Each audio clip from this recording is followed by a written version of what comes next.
6:02 in the Rose City. Time for Durant Sprague on Portland Sports Leader 1080 The Fan.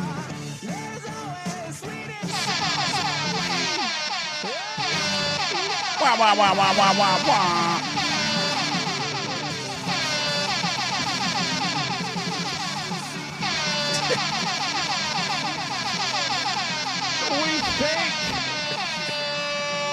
Hello. What is happening?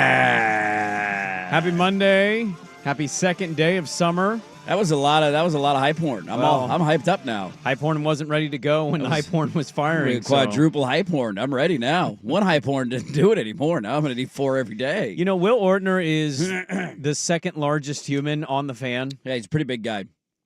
But he has a very boy-like nature to him. Very where boy-like. I can't be mad at him, but like in those moments, I get quite pissed. Yeah, he looks over. He's just got those little boy eyes over there. He does. He's got little boy eyes. I didn't mean it. I'm sorry. I'm so sorry. Please don't look at my eyes. You call them little boy eyes. I'm looking deep into your soul right now, Will Ortner. You know what you are? You're Little John from Robin Hood Men in Tights. You're like falling off a bridge. I can't swim. You're no, this I can swim. I practice. Man. You have no reason to be as soft as you are, but you're soft-natured, nice person. You are. Very nice for a big guy. I don't know that I'm the second biggest guy. Oh, who's the second biggest guy? Who's bigger than you? Well, I'm not super heavy. I might be the tallest guy, but I'm also not the heavy. I'm not calling anyone fat. I'm not calling anyone fat. Fire. You are definitely saying absolutely not. How dare you call me fat? I have not called anyone fat. How dare you? I'm around 235. I bumped up a little bit. Well, you know, from a height-weight perspective, you're definitely the second. From a height-weight perspective, you are for sure the second biggest guy. From height, I'm the tallest. Yeah. Now, weight. Oh, are you taller than Sook? Yeah, I'm taller. You're taller than Sook, huh? Yep. You sure about that? Controversial. Yeah. Sure We might have to go back to back. Are you going to be there tomorrow? Yeah, I'll be there I might need a tomorrow. back-to-back. I think I'm playing 36 again, Dirt. I think I need a butt-to-butt. You're playing 36 again tomorrow? No, I think you're complaining. Absolute hogwash. I was going to say, your complaints have cost me golf time. No, good. Yeah, to my knowledge, I'm not. I have zero problem throwing people under the bus. He played 2 rounds last year. I was entertaining clients. Well, I had to stand around on the 6th hole all day. Will Ortner's out there grinding for 36. Clients. I threw a challenge flag immediately when I found the shot. By the way. Like, hold on. 60 or 30? 60. We're taking a full. Yeah, full time out here. Why were you golfing with clients? Great question, Bob. Clients Great question. Clients asked for me to golf with them. It's not my fault that they wanted to golf with me because they enjoy like a family friend. My boyish he was charms. playing with our old boss, Jeff Sacramento. He was in multiple groups. Yeah. Well, you know Jeff Sacramento is like his best friend's dad. I mean, they're homies from way back in the day. They've known each Will other Ortner's forever. A nepo hire. He's a bit of a nepo hire. He's a bit of a making nepo hire. stuff up, coming out here. You calling me brawny? This is Bush League. Yeah, I think as I was standing on one hole for 17 hours last year, and I saw Will Ortner you were come through. Sitting. Will Ortner come through twice. I'm like, wait a minute, one round is bad enough, but this guy gets 36 out here in great conditions. I don't think so. For free too, on top of it. You got a free 36 last year. Over my dead body, Will Ortner. Hey, we used to play no, that. I bought drinks. We used to play it. We used to play it. We used to be able to play golf in the Fan Golf to Classic. Well, here's the trade that I made. You guys get health insurance and benefits, and I get to play 36 during the Fan Golf Classic. I cannot comment on the health insurance part of what you said publicly. I can, and I don't got a lot to say there.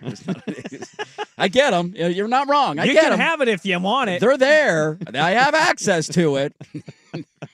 I don't know if that's a calling card. No, but when Swag comes in, he's only done it I think a couple times.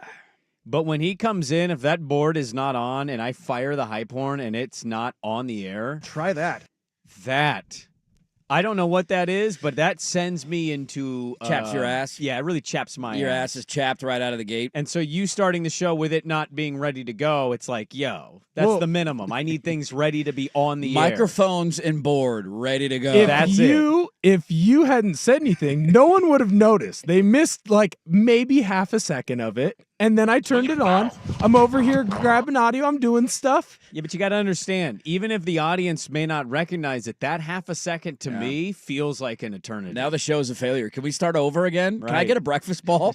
Just turn this thing back. Play the open again. I want to start over. I can go grab it for you. It's not going to be a good full show now. I just shanked my first tee shot out of bounds. I don't want a double bogey on the first hole. Are we having a breakfast ball ball Yes, restart breakfast to our ball. show at 6:05. We should get a breakfast ball. Occasionally, you don't get out of the gate the way that you want to. I want a re-tee, man. I don't think I want to listen to Cal Raleigh highlights again. You don't want Cal Raleigh highlights? 31 Is home Cal runs. Raleigh going to break the home run record? Are we going to talk about the fact that he's using a illegal torpedo bat, too, to hit all these home runs? Is that going to be a thing? Only on the left side, and he had ice cream. The ice cream helped him. Oh, yeah, okay. Remember when that was a big deal for like I 2 do. weeks? No, it was like- Illegal it was one bats! series. Oh, my God! And then everybody just stopped talking about Everybody's it. like, why doesn't everybody else? I remember the ESPN show before. It was like, now, what I would expect, Smalls, is everybody else in baseball is going to have one of these torpedoes.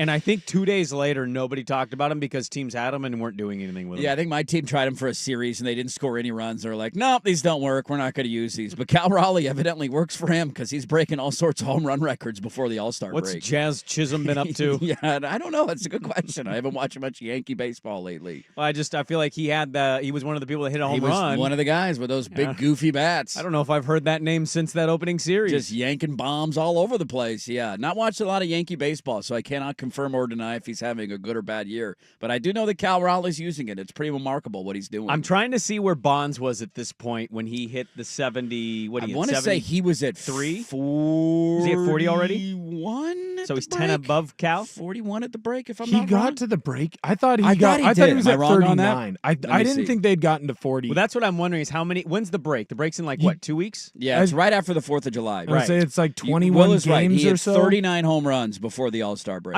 I'm throwing That this is out the most there. ever prior to the break. What if he finishes with like 36?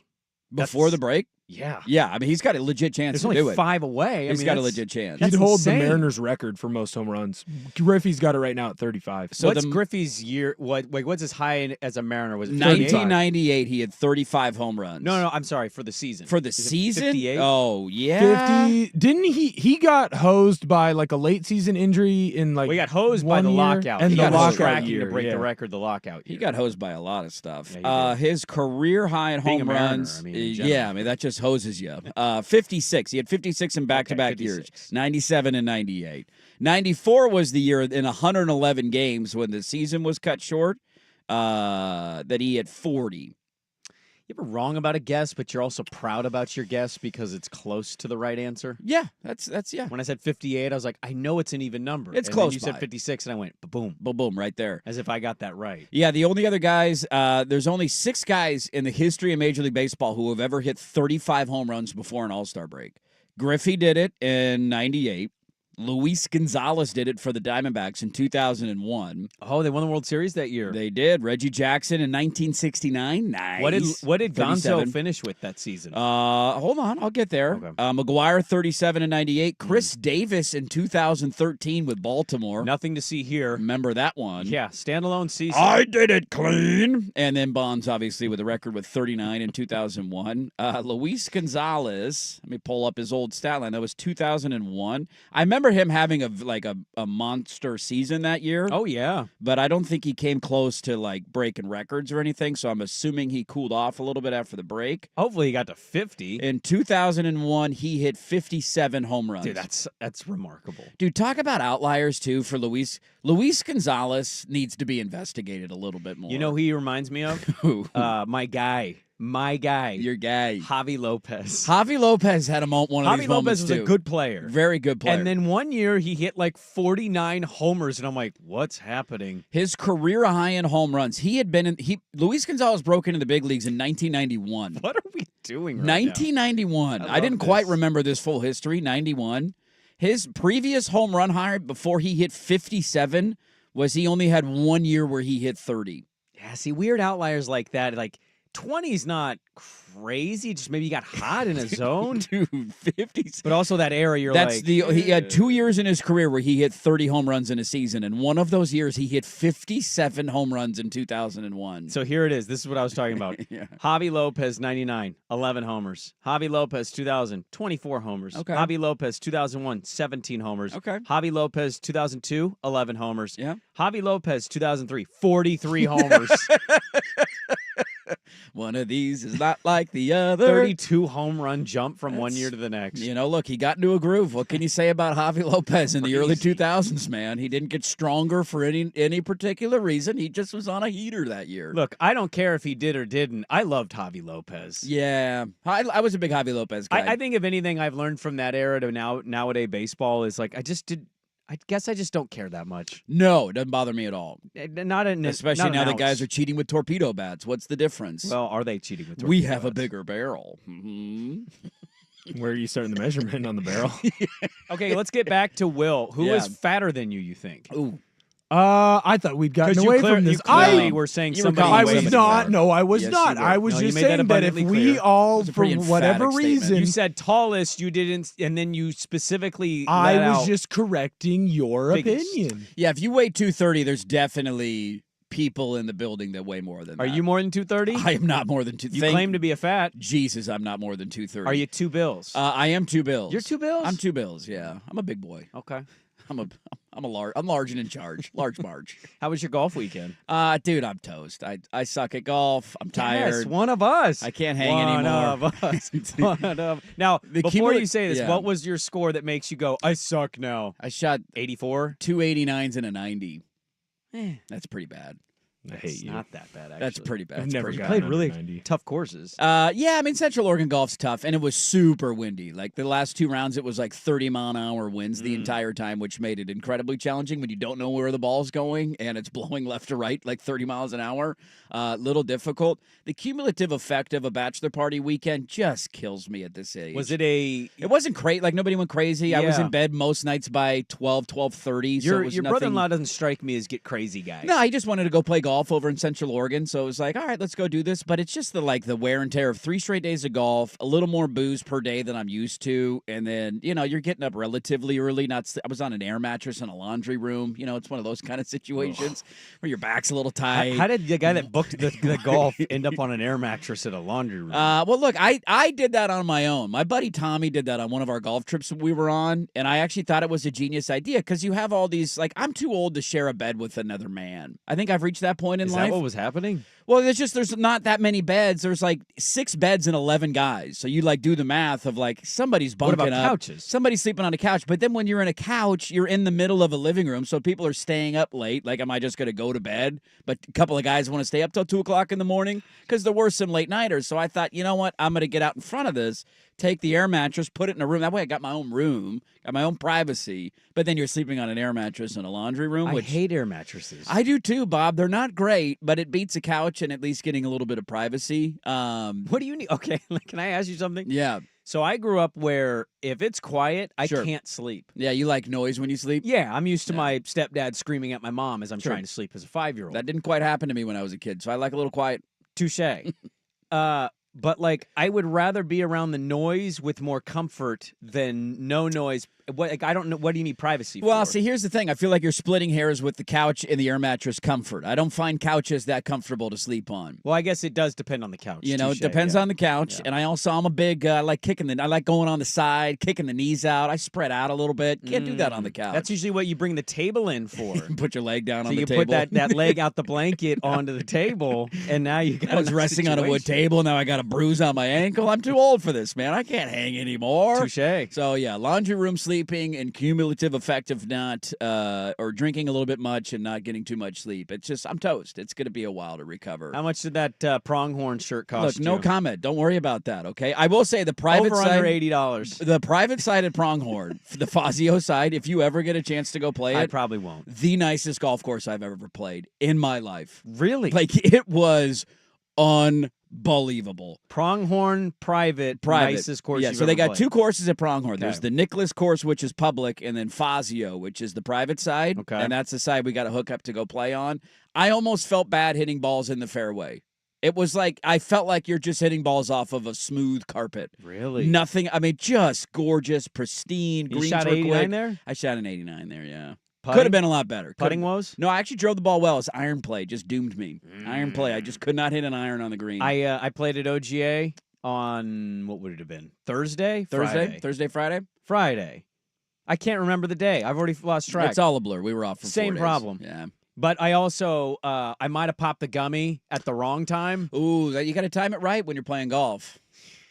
Plus 17 on the front. Oh, okay. So did it hit on the back? It literally hit. No, it hit literally right at on the start of the tee. Ah. And I was like, I'm okay. Didn't easy into and it. I just hit shots. Like, what am I doing right now? And, questioning everything. dude, by the turn, totally good. Yeah. 5 over at the back nine. That's a decent And I little was turnaround like, right there. Dude, why didn't I not do that? Where was the timing of this? Did not play out Sober perfectly. golf, maybe the better route here. Did not play out. The highlight of the weekend, though, probably was two of the guys. One of them's a P1. Shout out to Jerry. We were at 10 Barrel after our round on Saturday. I love a Jerry. Jerry, good Jerry. Need a dude. Jerry. And we went to 10 Barrel, and for some reason, these guys decided they had these like food challenges that you could try, and they decided we're going to do this. This is like the peak of craziness Like of a the bachelor big party. pizza that 9 guys have to eat Exactly. in 30 minutes or So whatever. there's it was a 2-man challenge, All right. and it was a 30-inch pizza plus, I want to say, remember that Tower of Power that we saw before the Timbers Yeah. game? It was one of those. I can't remember how many ounces are in there, but it's big. It's a lot of Huge. beer. 2 guys had to do it. Nobody had ever done it drinking beer. Now, they allow you to do like soda or lemonade for the non-alcoholics out there. To me, that's a no-countsies. One group had done it doing lemonade before, but doing beer, nobody had ever done it. They legitimately, after 30 minutes, they had 9 ounces of beer left and like 2 crusts left. That's all that they had left. They came that close to finishing it. What stopped them from just I just think going past the threshold? they ran out of gas. Yeah. They just, and I don't blame them. That's a lot. One of the guys, this was probably 5 o'clock-ish on Saturday. I didn't see him the rest of the trip. Really? I'm pretty sure he's still alive, but I did not see him the rest of the trip. He got done, started walking around the building. I'm assuming he was heaving somewhere. I don't know what happened. We got back to the house. This is at like 6 This o'clock. is why I don't do these. I have He no just- interest in feeling like He that. went upstairs and nobody Never saw came him back. again the rest of the night. And I left Sunday morning. I don't know if What if he was still there? I got no idea. Could still be sleeping in that rental in Sun River. I got no clue. Ortner, who is the person on the fan that you think is bigger than you that would eat a 30-inch pizza?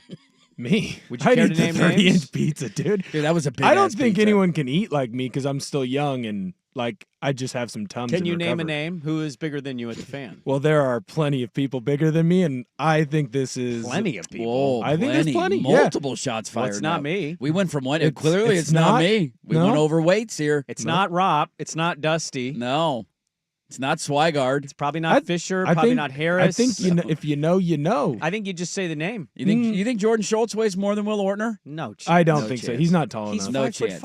I He's know. not tall enough. I'm just asking questions. There are people that weigh more than me, and look, it's Jeff Russ looking at it's you. fine. Is this a shot at Jeff Russ right No, now? He's of got a course big not. gut. He does. Jeff Russ has big gut. No I just butt. want everyone at the fan to remember that I'm not the one that's going through the roster player by player and determining who has a big gut and Well, doesn't. when you play 36 at the Fan Golf Classic, this is what you get. This is Yeah. the payoff right This here. is what I'm out Yeah. here entertaining clients, bringing in sales. Yeah, Not no, even you're a not. salesman. This is why you're the 38th greatest Hawkinson High School football prospect of all time. Yeah. Right there, what you're doing. That's a solid navigating that ranking. world. Being top 40 is something to be proud of. That's what I think. Being top 40, I would take. He's ashamed by it, but I think it's It's an I don't know why. illustrious offensive line school. it is. O-line U. O-line high. O-line high. O-line You're high. right. O-line high. That's what they call it up there. Well, we got a lot to get to, obviously. We haven't even gotten to the stuff we need to get to because the show started off so weird. But it is good to be back. Thank you to you and Rashad for holding it down on Friday.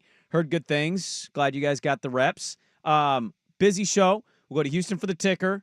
May have heard of a big NBA trade, not involving the Blazers. They did something on Game 7 of the NBA Finals day to steal the Thunder. Tried, touche. Hey, look Pun at us. intended. Over here. To steal the Thunder. And we will start there. The Oklahoma City Thunder are your NBA champions. We start there, Dirt and Sprague on the Fan.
for the first time, the NBA champion resides in Oklahoma City. The storybook season is complete. You know, Dirt, I don't know if it's Gary Payton sour grapes or Sean Kemp sour grapes or Hersey Hawkins sour grapes or Perkins or Schrempf, McIlvain. You know, I don't know what it is, but something weird and unsatisfying about hearing Oklahoma City is the NBA champion. Yeah, it really pissed me off. That sucked. Everything about yesterday sucked. It all sucked. I did see a pretty funny college football Reddit post that said, imagine telling people in Oklahoma in 2001, that was the last time Oklahoma won a national championship with Bob Stoops, that in 2001, you're going to win an NBA championship before you win another college football national title. And people, because that would have blown their mind. They wouldn't, like, the idea of even having an NBA team didn't even exist. Yeah. They didn't come about for basically another 10 years, and that was nearly a quarter century ago, and they have won an NBA championship before another college football title. I just admittedly, I totally think they deserved it. They obviously are a remarkable blah, blah, team. blah. They're good. Yeah, we all know they're good. Screw Oklahoma City, dude. Screw them. One guy from Oklahoma City, one media member I saw, somehow he showed up in my algorithm on Twitter. I can't believe it actually happened. I can't believe it. Like, what? Why can't you believe you won 68 games this year? You were 68 They've and 14. never won a championship. Oh, yeah, and their 15-year history. 17. Dear God, 17-year history. Are you kidding me? You go 50 years without winning a title, and then tell me how it feels, Oklahoma City. Go 14 years without winning a first-round playoff series, then tell me how it feels. I know, but you got to admit they've gone through some weird stuff. Where you're like 3 MVPs. Yeah, weird history. In 17 years, they've only had 3 MVPs. No, I mean, they've only been to 2 NBA finals and multiple conference finals. Look, certainly I'm here with you emotionally, okay? But I do understand the point of asterisk too. They would have lost if Hallebertton didn't get hurt. Yes,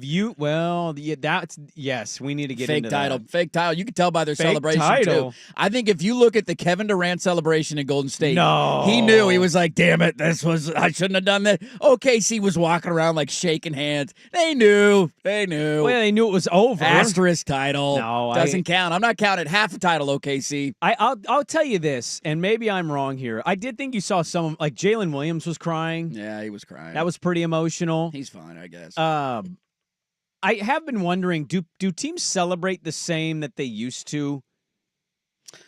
I think it depends on how you win and who you beat, to be honest. Because to me, it feels like back in the day, teams celebrated, then dapped up. Like you see this in college baseball, right? You see the team dog pile. They do their hugs, their high fives, their crying, emotional moments. And then they do the celebration. Good game and line. then, yes. Hockey, same thing. Gloves everywhere. Yeah. Sticks on the ice. Skate around. Emotional. The team waits around until they're done celebrating, and then you do the handshake line. And I've been watching a lot of old school, because tomorrow we got a specialty show for you. We recorded for an hour and 20 minutes in our offices. What a dumb idea that was. Our NBA all-time top 10, which if you catch it tomorrow, you're probably going to hate us. But I already said it's probably going to change in 5 years. Yeah. And all of it's kind of stupid because I don't think there really is just one. I think there's a farm of goats. Yes. Okay?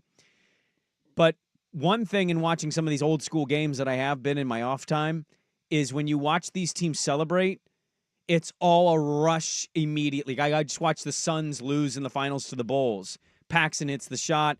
The Suns' final shot is a terrible play that Kevin Johnson can't get off. Charles Barkley never touches the ball. Great last possession. Game over. Game 6 is done. Michael Jordan has won. Another title. Another championship, his 3rd in a row. And I'm watching the Bulls celebrate, and they're all just running together in a big pile, going crazy, and the Suns are just dazed and confused, waiting to high-five and say good game. Whereas I feel like now in the NBA at least, and maybe even a little in the NFL, it's like immediate, hey, good game.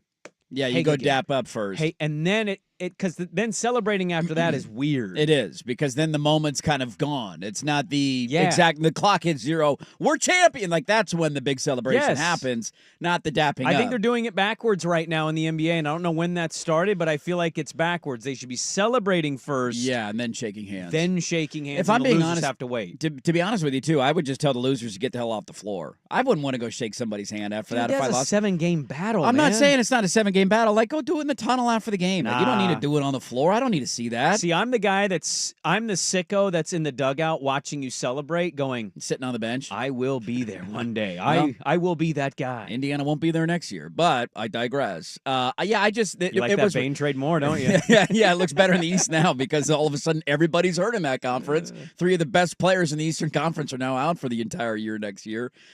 Somebody was doing a side-by-side video of the celebration in hockey and NBA and how different it was, and it was weird. And I don't know if it's just what's happening now in the NBA. I can't tell you what Denver did to celebrate or how Milwaukee's celebration did, right? Like, we get caught in the moment with these things. I do wonder, I'm being a little tongue-in-cheek, but the injury in the first quarter sucked the entire life out of that game. That was a game 7. It did, but then they had a halftime lead. They had that's great. And then in the third quarter, all of a sudden you look up and you're like, all right, there you go. Now you're down by 10 and you don't have your best player. And how long can you actually do this for? That, yeah. Like that, he came out and hit 3 threes right out of the gate. And you're like, this is going to be a game. And then that happened. And just watching at home. And I'm wondering if there was a little bit of that too, of like, even in the arena, I think Obi Toppin was the one after the game. He was like, yeah, it sucked the life out of our locker room. And how does it not? Your best player goes down in the first quarter of a game 7. It was like when Colt McCoy got hurt against Alabama in the title game. And then ended up being like a okay game. But it's that was the whole build-up. What was the backup in that? Gilbert Grape. What was his name? What's eating Gilbert Grape? Was it Garrett? Garrett Grape? No, not Garrett. Why do I have it as a G? It's definitely a G. Is it definitely a G? I feel like it's But a G. I remember that feeling, too, of like, yeah, he left in the first quarter pretty early. He's not coming back. Backup quarterback against... Garrett Gilbert. Yeah, Garrett Gilbert came in the first quarter. Might as well be a Garrett. And they hung around for a while, and Alabama pulled away and won 37-21. So it's like, it just all that build up. Texas, are they going to win another one against Alabama? 2 big programs and just kind of a dud right out of the I got gate. an emotional comp. Me and Will were doing a show when this happened live. I interrupted a take that Ortner was giving to It was fire. What was? My take. I don't remember what it was. You cut off a fire take? I did. So good. Ooh, Right in the buddy. middle. Imagine interrupting Stephen A. Smith in the middle of him yelling at you. Controversial, man. Big Perk, you don't know what you're talking about. If anybody missed the pre and halftime show, that's how it sounded yesterday. My daughter looked at me and goes, "Why is this man screaming at me? Does he not know he has a microphone on his ear?" And I went, This is sports television now. I think Bob Myers even had a line where he was like, just because you're yelling doesn't mean it's a good point or something like that. Yeah, well, I digress. Let's get into the biggest thing from that Game 7. I know the Thunder won it. We'll give them their flowers, but let's get into the biggest thing. We'll do it next on The Fan. Now, from the George McCoy at Warren Allen Sports Desk, a Sports Center update on 1080 The Fan. Sports Center is brought to you by Laurelhurst Market Steakhouse and Butcher Shop, a great spot for any occasion. And don't forget, you save 10% on your Butcher Shop order when you dine in. Menus and more at laurelhurstmarket.com. First on The Fan, the Thunder are champions for the first time since they moved from Seattle, beating the Pacers 103-91 in Game 7 of the NBA Finals. SGA led the way for OKC with 29 points, added another trophy to his trophy case, winning the NBA Finals MVP as well as the Finals. Adding to more disappointment for the Pacers, not only did they lose Game 7, but their star point guard Tyrese Hallebertton left the game with apparent leg injury. Halleberton's dad did tell ESPN's Lisa Salters that it was an Achilles injury. No official word has been released, though. More sports scores and stories in 30 minutes. I'm Will Ortner from the George McCoy at Warren Allen Sports Desk. Hurt and missing work. Insurance companies acting like jerks. So don't call your mom. Call George McCoy at warrenallen.com. Jump back to earlier.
Well, I don't think it's crazy to suggest that when Tyrese Hallebertton went down in the first quarter, there's two things that So I was doing a show with Ortner, and Ortner is in the middle of a take. I think it was Kevin Durant trade related.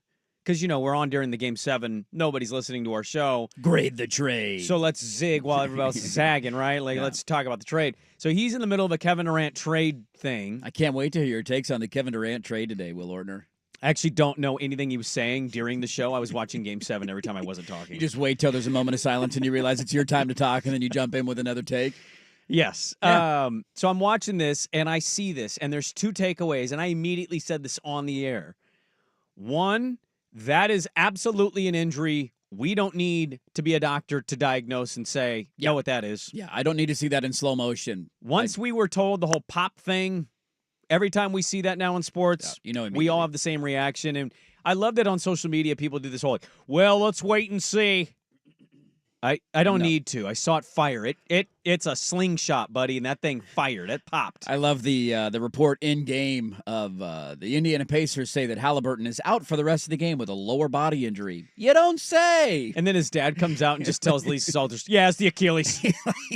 Oh, he's got a lower. I didn't know that. I thought Shocking. it was his shoulder that was banged up. Couldn't tell from the towel over his head and him crying openly in the middle of a Game 7 that's a devastating screaming injury. on the floor. It happened.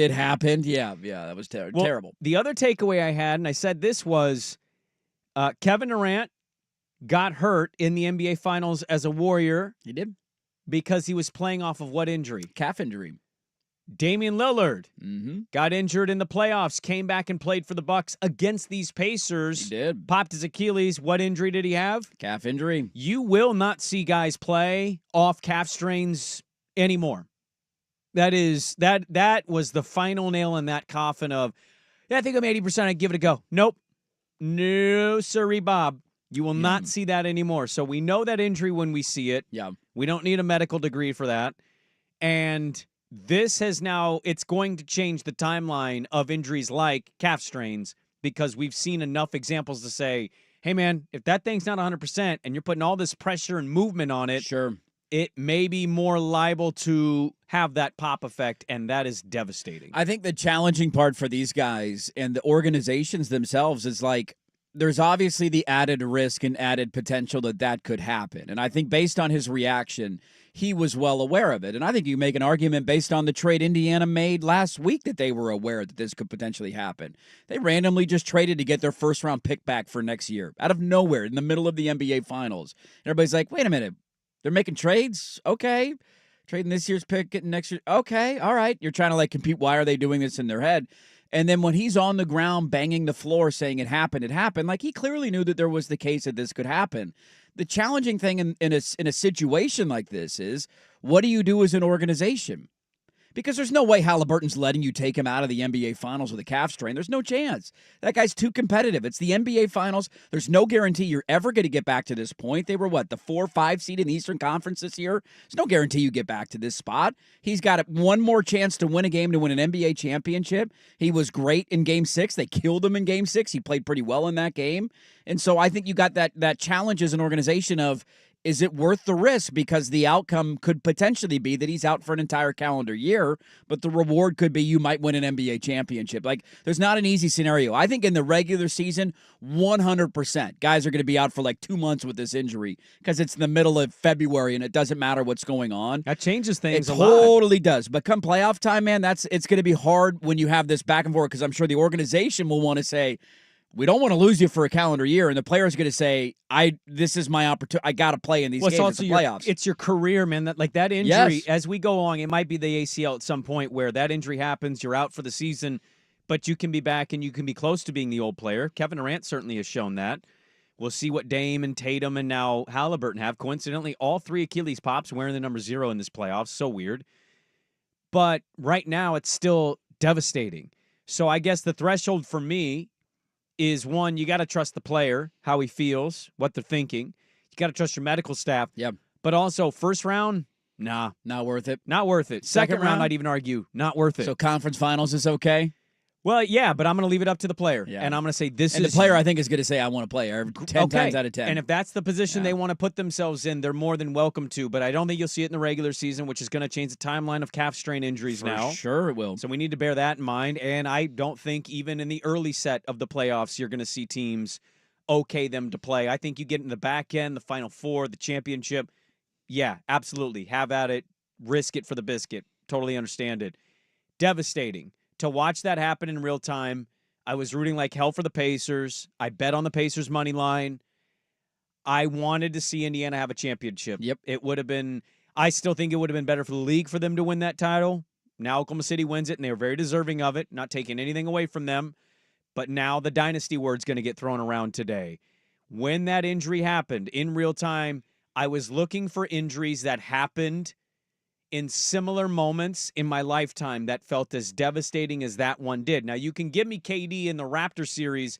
That was a Game 5. Yes, it was. This is Game 7. And he had just knocked down 3 straight threes. Well, he had 9 points. Like, he came out the gate red hot. 9 and 7 minutes. He's talking to the Oklahoma City crowd. This Yep. dude's clearly in a I'm taking this from you day. Yep, he's always big in big moments. And the one I came back to after thinking about this in real time, I had 2. I had Willis McGahee memories. Yeah. And the most recent one for me of how I felt in terms of this dictated the outcome potentially, Brock Purdy Eagles NFC Championship game. Yeah, that's a pretty good one. Kevin Durant is certainly worthy of this. I don't think that they beat the Raptors with Klay Thompson and not Kevin Durant. Sure, I think it's a little bit different, too, because they had won back-to-back titles. Like, they were going for a three-peat, and that changes the equation a little bit in my mind of the devastation. Sure. Indiana's never won a championship. Niners hadn't won one in a long time. Some of the other analogies you use, there's like a gap there where this is a huge moment. They were going for a three-peat. He'd already raised 2 banners. And it's just such a bummer for the sport and for any moment in sports when an injury like that happens at that moment, that early, with that on the line. Yeah, the only one that came to my mind, just because it really, for me at home, and I know there was a halftime lead, and you're like, oh my God, I can't believe this is even a thing. The only other one that stood out to me was the Colt McCoy injury, Texas, Alabama. Just because of that's a really good one. one. The build-up, the anticipation. It's the first time we've had a Game 7. I was shocked with Indiana winning Game 6 the way that they won it after the way Hallebertton looked in Game 5 when he couldn't make a field goal and they lost.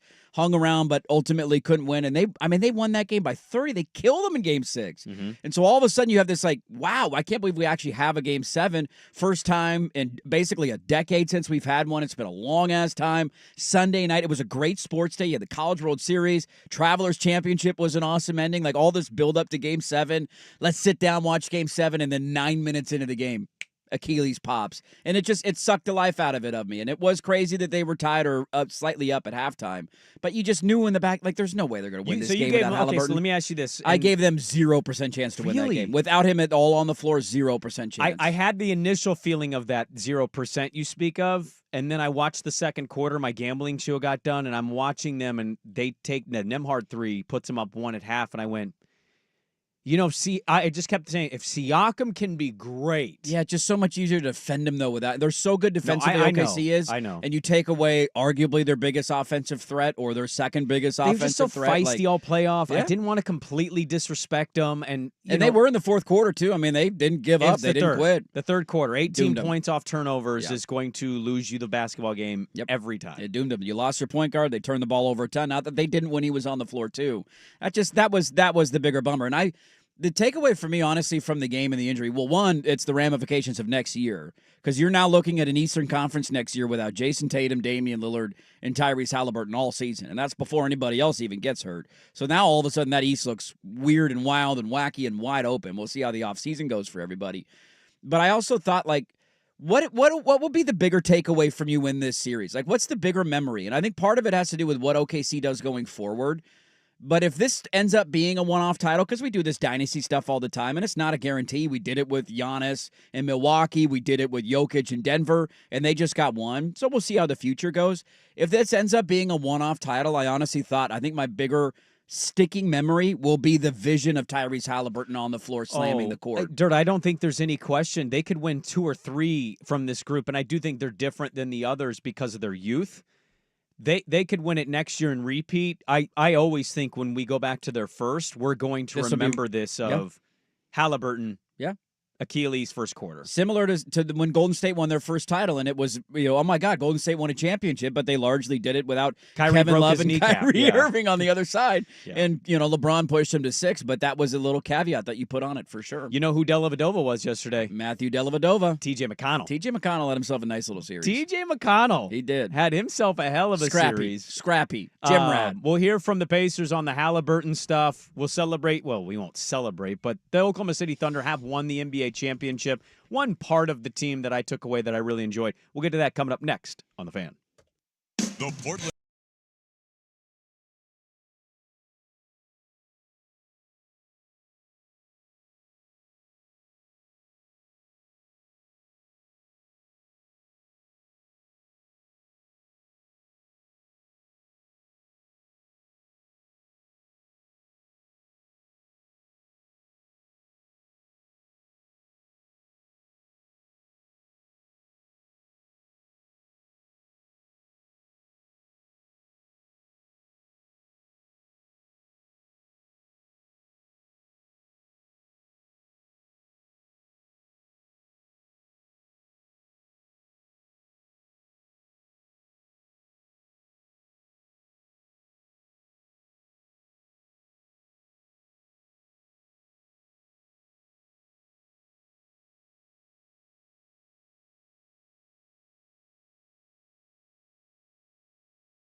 From a lot of the reporters on hand. So Alex Caruso is the oldest player on the Thunder. He's 31, which is why people throw out the dynasty word with them. They're all in their 20s, mid-20s, young 20s. All young and under contract. All coming back here. Sam Presti has now crowned his genius label with a championship. The greatest executive in the history of sports. We will get to the big NBA trade. It is a draft week here in Portland. We will obviously talk about that. It's pretty wild the NBA draft's on Wednesday. I'm not going to lie to you. Of just like, can't believe it's already here. Like, it's just, okay, here we go. That feels really like I'm sure it's always this quick. This feels quicker than normal. I do feel like we were saying 2 weeks ago, hey, it's in 2 weeks. Hey, it's in 2 and weeks. Now it's Wednesday. Yeah, 48 hours away, man. So we'll get to that. And then also on the note of Hallebertton leaving early, we also had another person in sports leave very early in his championship. We did. But that one was unplanned, and an egomaniac is the one that caused that to happen. So we'll talk about that today because that was kind of crazy. That was it's going to get lost in the shuffle from yesterday, but everybody should be fired. Well, much like Game 6 lost in the shuffle, Arkansas gagging on themselves also lost in the shuffle. Poor Arkansas, dude. I had a listener say that might have been the biggest choke he's ever seen in all of sports, which I said no, but that was a really good one because they should have beaten LSU. I mean, I gotta have to because you gotta 28-3 in the Super Bowl. I mean, yeah, touche. Yeah, we've got a lot. I see the point. I see the point there, dude. That was bananas on Thursday. Was that Thursday night that happened, was Thursday, or Wednesday night, or whatever? Dude, that was insane that they blew that lead. So we'll get to all that stuff. Blazer draft week. Anyways, 31-year-old Alex Caruso. Did you see this? This is kind of embarrassing. This is kind of what I'm talking about. Is there's a lost era of sport that they just knew how to do stuff a little better. Celebrate a championship in the NBA. I think they did better 10 years ago. The Oklahoma City Thunder players, nobody but Caruso knew how to open champagne bottles. They all grabbed them, and there's video. They're just looking at it. They don't know what to do, and Caruso pops it because he won it with the Lakers. Yeah. He's like, yo, we got to shake these up, and then we pop them, and then we just dump it on each other. And the Hartenstein had to basically go to the podium, which his kid sleeping during the championship that was a funny was hilarious. Moment. Yeah, just passed out in front of 20,000 people. He basically said, he had to teach us all how to do it. Nobody knew how to open champagne bottles. Look, there's the moment where you want to give them their respect and their due. They're one of the best teams we've ever seen. They won 68 games. I think their total 84 total. 84 totals on like 3 teams in the history of the league who have won more games cumulatively in a season than what OKC did this year. This knocks him down the pecking order a little bit. Like this makes him the third greatest. I already didn't have a lot of respect for him because I just hate them in general. Sure. And now I feel good about hating them. How do you not know how to open a bottle of champagne? They must never drink it. I mean, I don't ever drink champagne. Chet is like 24. I've never celebrated with champagne, and I can tell you how to pop a bottle of champagne. Have you ever struggled with a bottle of champagne? I mean, I think everybody does, and you try not to break something at some point because you're shooting it up, make sure that you're not pointing towards any lights or anything. The worst champagne bottles are the ones with the plastic tops instead of the wood corks. Oh, that's no good. Dude, I had a plastic one break. Yeah, the plastic one's stuck in the bottle. We had to shatter the top of the bottle off to get the champagne out. You just pop the wood cork. There you go. And you spray the champagne. This is an embarrassing look for a young team, and it makes me question everything about them. It's not great. TJ McConnell had himself a hell of an NBA Finals, man. Hell of an NBA Finals. He had a moment. He, at one point, from the 8:52 mark in the third quarter until about, I want to say, the 7:40 to 8-minute mark in the fourth, was the only pacer to score. Yeah. He went on like a solo run to keep them at least somewhat involved in that game. He was very emotional. The cameras followed him. I thought ESPN's camera coverage was great. All the other coverage, meh. Salters was good in the postgame. She asked a lot of great questions. Yeah, she was solid. But here was TJ McConnell on the Hallebertton injury. It was a tough feeling to see your franchise guy go down like that. But to have to move on and kind of compartmentalize it is tough. I thought we were fine. We I don't even remember the score going into halftime, but we were up 1. So, I thought we did a good job of kind of compartmentalizing it. Obviously, we missed him, but we all are devastated for him, and obviously support him. Pretty remarkable they were able to have a halftime lead given seeing their captain go down like that. For sure it was. I think a lot of it, too, was the tightness of, it's just a Game 7. You got a super young team who doesn't know how to open champagne bottles playing in a Game 7. And Jalen started 2 of 7 from the field. Chet was non-existent and like a walking ghost in the first half, and SGA was fine. But I think there was a little bit of that nervous energy, and then all of a sudden the turnover started. They got easy buckets in transition. Yeah. You build a 10-point lead, and then things just compounded in the second half. A little too much McConnell. A little too much. He had a nice run, and then it felt like eventually once his run ended, he just kept doing the dribbling and the getting into the paint looking for the pass, and then it just kept leading to bad things. It did. They had a lot of turnovers there in the third quarter.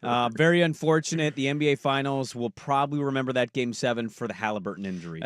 I will. The two biggest standouts in that series for me were the game one comeback win for Indiana, the shot that Hallebertton hit, and then the Hallebertton injury, which is weird because OKC is a deserving champion. I'll say this going into the second hour because we'll talk a little Blazers in it. I just don't know if there can be a more devastating final result of an all-time fun, rootable team in Indiana and it coming to an end the way it did. You lost in a Game 7 and you lost your franchise guy for another calendar year. You feel like you lost all of next season. Like you got as kicking the junk in a big moment spot as you possibly could have been. Yeah, at least if you just lose the game, it's, well, maybe we'll be back next year, we'll fight back, and now it's like, well, maybe we'll be back in 2027. Yeah, just devastating to see what happened. But Oklahoma City won. They won their first championship in OKC. We'll talk a little bit more. We'll get back into that series. We'll talk about the Thunder aspect of it because the team building part of it is truly remarkable what Sam Presti was able to do. Them winning the title at such a young age. Second youngest team, I believe, to win an NBA championship behind our Blazers, right? Our 1977 Blazers? I thought they beat the Blazers. I had this stat wrong. I kept saying they're the youngest team to make the finals, and then I saw the stat from ESPN after that said the Blazers are like 24.9 and the Thunder are 25.1 or... This AI overview on Google still says the 77 Blazers. The average age was 25.03. Thank you. That's what this says. We are the youngest champions of all time. They were... Suck it, OKC. Yeah. Aren't you happy they're not Seattle, though? As much as you don't like the Thunder, or doesn't it make you a little happier as a Blazer fan that they're not the Seattle Supersonics? That's a fun little twist of the knife to that city up north. Hey, little brother. That's not your title. That's not yours. Loaded second hour, Dirt and Sprague, hour 2 on the Fan, the Odyssey app, and YouTube.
Now, from the George McCoy at Warren Allen Sports Desk, a Sports Center update on 1080 The Fan.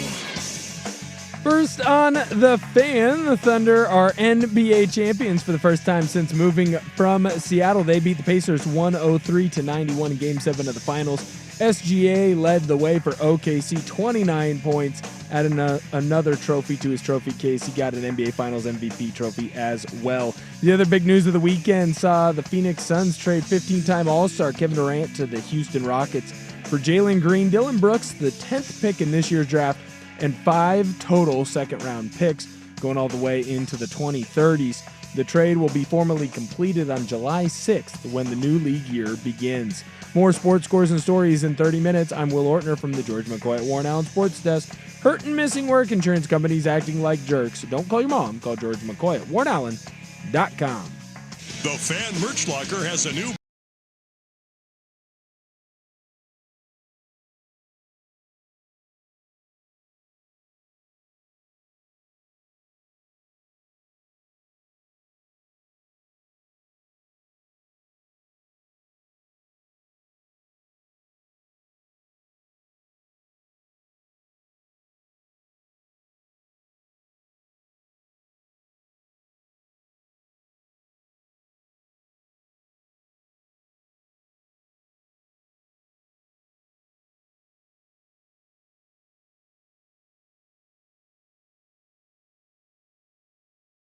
Hey, welcome back in. The second hour of a summer edition of Durant and Sprague here on 1080 The Van, the Odyssey app, 99.5 HD2, and of course, the YouTube. YouTube.com/1080 AM The Fan. We are back. Nice little Thursday, Friday getaway. And we got the Fan Golf Classic tomorrow, so it's a little bit of a getaway for one day. Although we will be at the course hanging out with listeners. We will. We'll be there all day. And hitting hole-in-ones left and right. Every other show is going to go, hey, man, remember that segment from March? That's right. Take a listen to what it was. Here's our best of. We actually recorded. We did. 90% of the show for Swigard? I think the first 2 hours of the show will be our top 10 conversation. I'm guessing that's how he's going to do it, but don't quote me on that. Now, we have an investigation internally we still have not even talked about. I don't know if you're aware of what happened. No, I don't know what happened. So Wednesday, we hung around. We did. We were here late. I bolted immediately. I know. Because we were late. Yeah. Well, and you got a baby. I got to get home to the kiddo. So you bolted. We were here until almost noon. Yes. Okay. That's late for us.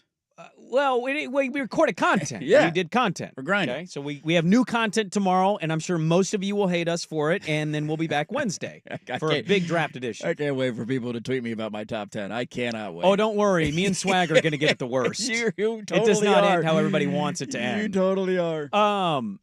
But we did the show, and as kind of a thank you, I think, from Swigard, because we did a lot of his job for him. We did, because he didn't have to come up with the best stuff. He bought us breakfast from a local restaurant down the road from us, a very famous breakfast sandwich that people in a city in the metropolitan area are familiar with, okay? And we're eating this sandwich, and there's a sales meeting going on.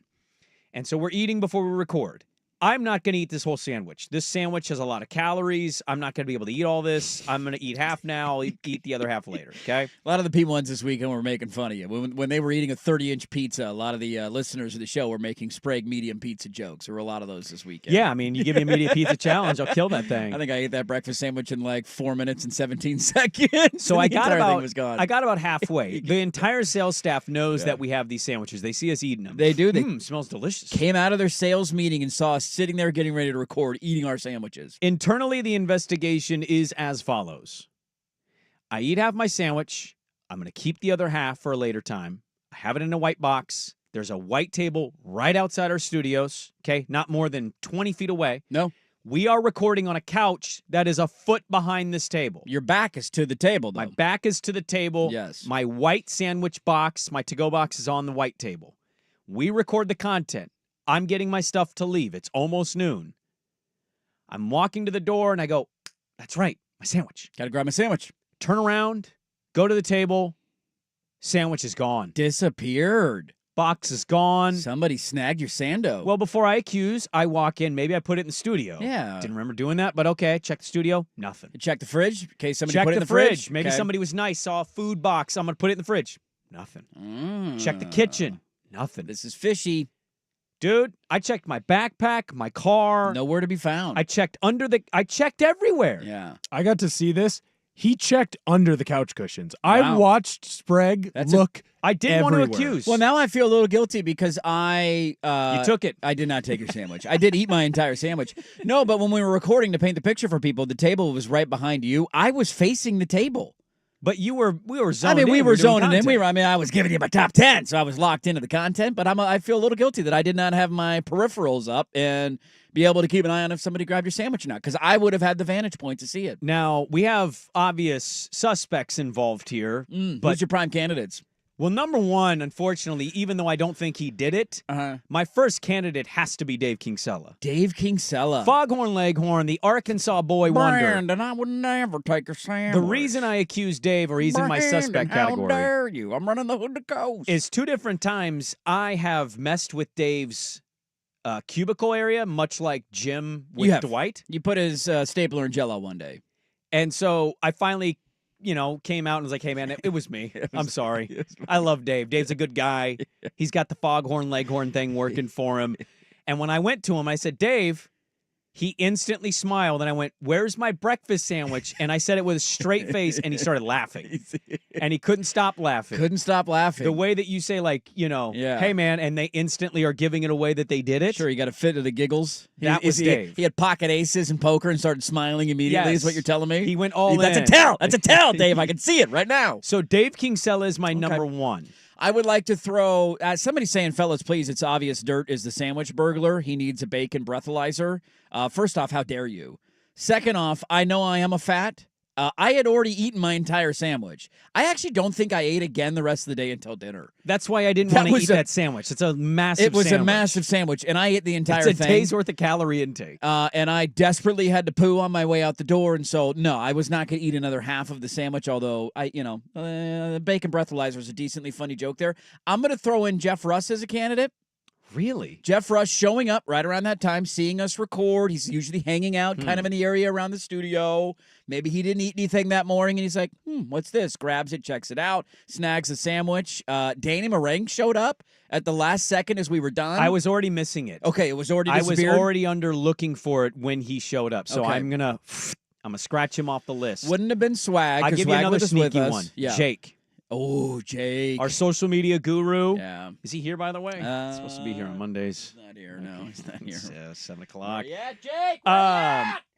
He's got a very quiet nature to him that if he stole something like a breakfast sandwich, he could get away with it because would never- nobody would suspect Jake. He's a very nice kid. He's just sitting at his computer, Kid. and he wouldn't even turn around. I'm an old fogey for saying that, but he's a lot younger I than think he's like am. 23. That's a kid. Yeah. That's a kid. So Jake is my number 2. Yeah. Number 3 is an interesting one. I don't know where to go for my third suspect here. It's got to be a sales staff member. Has to be, because they were the ones who walked out, saw us eating the sandwiches, and knew exactly what was in that box. I don't think Luke would do it. No, he doesn't seem like a sandwich stealing type. Tubbs Ludwig, I've watched eat 95 chicken skewers in a setting, so I think I got to automatically put him on there. Joe Fisher, I think, needs to be on there. He had an Yeah. eye for that sandwich when he came out of the sales We all meeting. walked out, kind of gave you a little glance, like, ooh, that looks good. Ooh, Well, everybody that knows looks that good. sandwich. When you know what sandwich I'm talking about, you're like, yeah, I know that sandwich. That looks good. And so my breakfast sandwich got stolen on Wednesday, and nobody has followed up with any like, hey, man, I took it. And it's one thing to play a joke. Eventually, you should tell somebody you played the bring joke. the sandwich back. I think we need to check the security tapes. We have security, I'm assuming, cameras We in the no building. one has access to this. Nobody don't has have- access. So we have security cameras, but nobody has access to Not, the so cameras. we talked about The this tapes are on in the Friday. back. Yes. They're in the kitchen area. They're not over here. we don't have them over here. I don't believe they're over here. Oh, well, that's kind of a bummer. Yeah, we talked about this, Rashad and I, on Friday because it did bring me great joy to watch Sprague like looking under a cushion, like he was crawling through things. I didn't It want to was- accuse anybody. It was no, and I I lose stuff appreciate all that the of you. time. I You get appreciate a good that tell of you. from people, though, when you do accuse them. I think Yeah. like the Dave Kingsella laugh, he's definitely suspect number one. But see, like, why did you not eventually text me or just sorry, Brandon, I put it in the microwave. or something like let me know where it is? Nobody followed up with me, so that tells Nobody me did. somebody took it and ate it. Yeah, Which is kind of disgusting. You just take people that you don't really know. half of a sandwich. I already ate half that Like, sandwich. what if I have an STD. You very well could. Who knows? You Maybe don't know that. You could have coughed some crabs on that thing for all we know. I don't know, man. It really bothered me what happened. Yeah, there was a viral video I saw a couple weeks ago of a guy who was filming himself in the break room of his office, and he was like, I'm about to get fired and maybe arrested, but let me tell my side of the story. And it was essentially that he had this problem where he was bringing his lunch into work every day, and every day his lunch was getting eaten before lunchtime. And he's like, yo, what the hell? And so he went to his supervisor, and they're like, nah, don't worry about it. There's nothing we could do. And he's like, can we check the security tapes? And they told him there's no security tapes. So he gets the genius idea of putting a bunch of, poop medicine in his lunch one day and waiting to see what happens. And who has to run to the bathroom. And all of a sudden, his boss crapped his pants in his office, and then found out he ate the lunch. And then he called the cops on the guy. I don't know how the story ended, but so you're wondering if it's Ryan Cooley. Everybody's got to be a suspect. When a sandwich disappears, you got to sit everybody down on the couch and get some questions out. Let's figure this thing out. Yeah. So we have a little bit of an internal morning investigation. Breakfast sandwich being stolen, taken, eaten. I don't know, but still no one's copped to it, so I don't know what to think about it. Somebody's saying, what about Dusty? Everybody knows he's a nice guy. Also, the new boss acting on the up and up. Therefore, it's a perfect crime. Nobody would suspect him. Well, that's a very good point. I also want to add to this. We may have had somebody do this to me because we were in the office, not in the studio, recording this. And it started off with Dirt being radio loud. Yeah, I was really loud, yeah. In the office area, that's kind of loud. I had my broadcast voice on. Yeah, he's like, hey, welcome back. I was like, whoa. Thought we were getting intimate on the couch. Dirt's getting loud. Should have whispered the entire show. And so we did that for an hour and a half, and I think the sales staff was like, basically their way to retaliate was... stealing the sandwich? Yeah. I had the idea we should do it in here, but people disagreed. Swag wanted to do it out there. He wanted everybody I liked the couch vibe. He wanted everybody in the building to hear his top 10. I think he did. Yeah. George Mikan being number 2 overall. What are you talking about, Swigard? I would argue you had the hottest top 10. You think I had the hottest top 10? The back end of that top 10, yeah. I look caliente. There's a player on that top 10 that I don't think most people would put in a top 10. Sizzle. Well, I think you're wrong. It's my top 10. No, it's man, I was definitive. happy you put him on there. I felt good about my top 10. I'm excited for people to hear our top 10, even if they hate it. A lot of time and effort into that. And it cost you half of a breakfast sandwich. I'm really upset by this. The funniest part, real quick, and then we'll go. Yeah. We'll get serious here. So I'm leaving. I cannot find this sandwich. I'm like, dude, I'm done. I'm not spending my whole day looking for a half sandwich. No. Somebody has done something wrong. I leave. I see Swag leaving. I flag him down. Now, I am parked in between handicap spots in that lined spot. Got my flashers on. I have flagged Swag down in his car. I want to ask him, hey, man, did you see it? He pulls over next to me in the parking lot. No. Pulls over. I walk up to the passenger side window. He puts up the one finger at me. Ooh. I look in. I see, okay, he's on the phone. I stood there for 5 minutes. He just would not get off the phone. He keeps his one finger up. He's laughing at some conversation in the car. Hold it. He finally rolls the window down after getting off the phone call with God knows who. What a horrible breach of etiquette. And there. I go, dude, all I wanted to ask you was if you saw my breakfast sandwich. Took 10 seconds. And he says, no. And I went, why didn't you just roll the window down, tell the person on the phone to wait a second? Hey, can you hold on 1 second? Somebody from work needs something. It's very easy Hey, to did you do. see my sandwich? No. Okay, thanks. Roll the window back up. Okay, sorry. What were you saying? And he's got to be on... We need to measure Swag. What is he on? He's on something because I'm looking at him and he knows I'm at the window. Yeah, he's aware of your presence. But he looks as if he's not having somebody at his window on this phone call. Yeah. I've never seen this behavior in my life. He's locked into the phone call, man. It's just odd. It must have been a very important phone call. Also might have been his way of delaying that he took my sandwich. He bought the sandwich. Maybe he wanted more of the sandwich. Maybe he just thought, hey, I bought it. You didn't finish it. I'm going to go ahead and take this thing home. I'm slipping it in my briefcase. You'll never see it again. It was utterly ridiculous. It disappeared. What happened to me on Wednesday was ridiculous, and I don't think we're ever going to get an answer because whoever took it, I think ate it. If you were going to fess up, you would have fessed up by now. That's what I think. It's not going to linger anymore. It's not a funny joke anymore. Now it's like, you're kind of weird. Now there's a bit of an issue here. Yeah. We got some inter-office turmoil going forward. We do. Yeah. We have beef. We'll name names. Eventually. We'll find out. After Ortner names the Fats, we'll name the thief. I'll waterboard you. Yeah. Yeah, exactly. we're gonna die with that one. Sleep Just deprivation. Just like whoever ate He thinks that Jeff sandwich. Russ weighs more than 235. That's crazy. I never said that. 100% you said it off the air. I did not. No comment. Prove it. There's not a chance. Prove no it. comment. He doesn't have a butt. No comment. You can't weigh over 235 without a butt. No comment. We have a lot to get to in the second hour. We'll get past this internal, investigation. Based on the tone of your voice, I don't know if we're going to get past it. Well, it's been bothering me, obviously, since Wednesday. It's Monday. I've still been thinking about It's this. chapping your ass. Big trade in the NBA, and how does it impact our team locally? We'll talk about that. It is draft week. We'll get that coming up next on The Fan.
SGA became one of 4 players in NBA history to win the scoring crown, the MVP, and the championship with the Finals MVP as well. Kareem, Shaq, Jordan, SGA. Boom. There's your list. Boom. He's the greatest player of all time. Best season in NBA history. It wasn't the best season in NBA history, but it certainly was a great season in NBA history. It was a very good year. Despite him not being your pick to win the title or the MVP. Shouldn't have won the MVP. Jokic should have won the MVP. He had a better year. But he had a great year, and part of that year was getting buckets. Got a lot of buckets. There was also a team in the Western Conference that had a problem getting buckets. They need more buckets. And they addressed that issue. At least they think they did. The Houston Rockets made a trade yesterday ahead of Game 7. Why wait for today when you can do it ahead of your biggest game of the season? I love that the NBA allows this to If happen. I was Adam Silver, I would have been on the horn. Don't ever do that again. You wait until the day after the NBA Finals to announce a trade. It's the equivalent. I know he's a little bit older. Like, this would have been the news of, I don't know. It's almost disrespectful to say Aaron Rodgers at this point in Kevin Durant's career because he's still a good player, but like a good quarterback getting traded the day of the Super Bowl. No, I would argue it's A-Rod. A-Rod. Remember? The Yeah. Red Sox, the Yankee thing? Yeah. Like, that happened. Yeah. Kevin Durant traded to the Houston Rockets for Jalen Green, Dylan Brooks, the 10th pick, and 5 future seconds. Second-round picks, man. Who wants a second-round pick? You can have a second-round pick. Now, I was told as I left here Wednesday by a noon to 3 host, he's not going to Houston. Oh, well, that didn't age very well then. It did not age well. Yeah. Houston ended up coming up with the package that Phoenix liked the most. They did. And so Kevin Durant now is a Houston Rocket. We're going to go to Houston for the ticker with Paul Gallant, get his thoughts on that. Does this make Houston maybe the next Pacers, the team that even though they were a 2 seed, they lost in the first round. They couldn't score. They did. I really like this move because Houston gave up stuff that doesn't going to impact them that much. Ooh, how dare you disrespect Dylan the villain like that? What happened in Memphis when Dylan Brooks left? I mean, Huh? what did Houston do, I No? guess? Get the 2 seed, bitch. Get you 2 of those. What'd they do with the 2 seed? Doesn't matter, okay? We're talking about regular Look, season Dylan the success. Villain's nice to have, I guess, defensively, but, like, he can't go get his own bucket, and he doesn't really do a whole lot outside of get into trouble. Sure.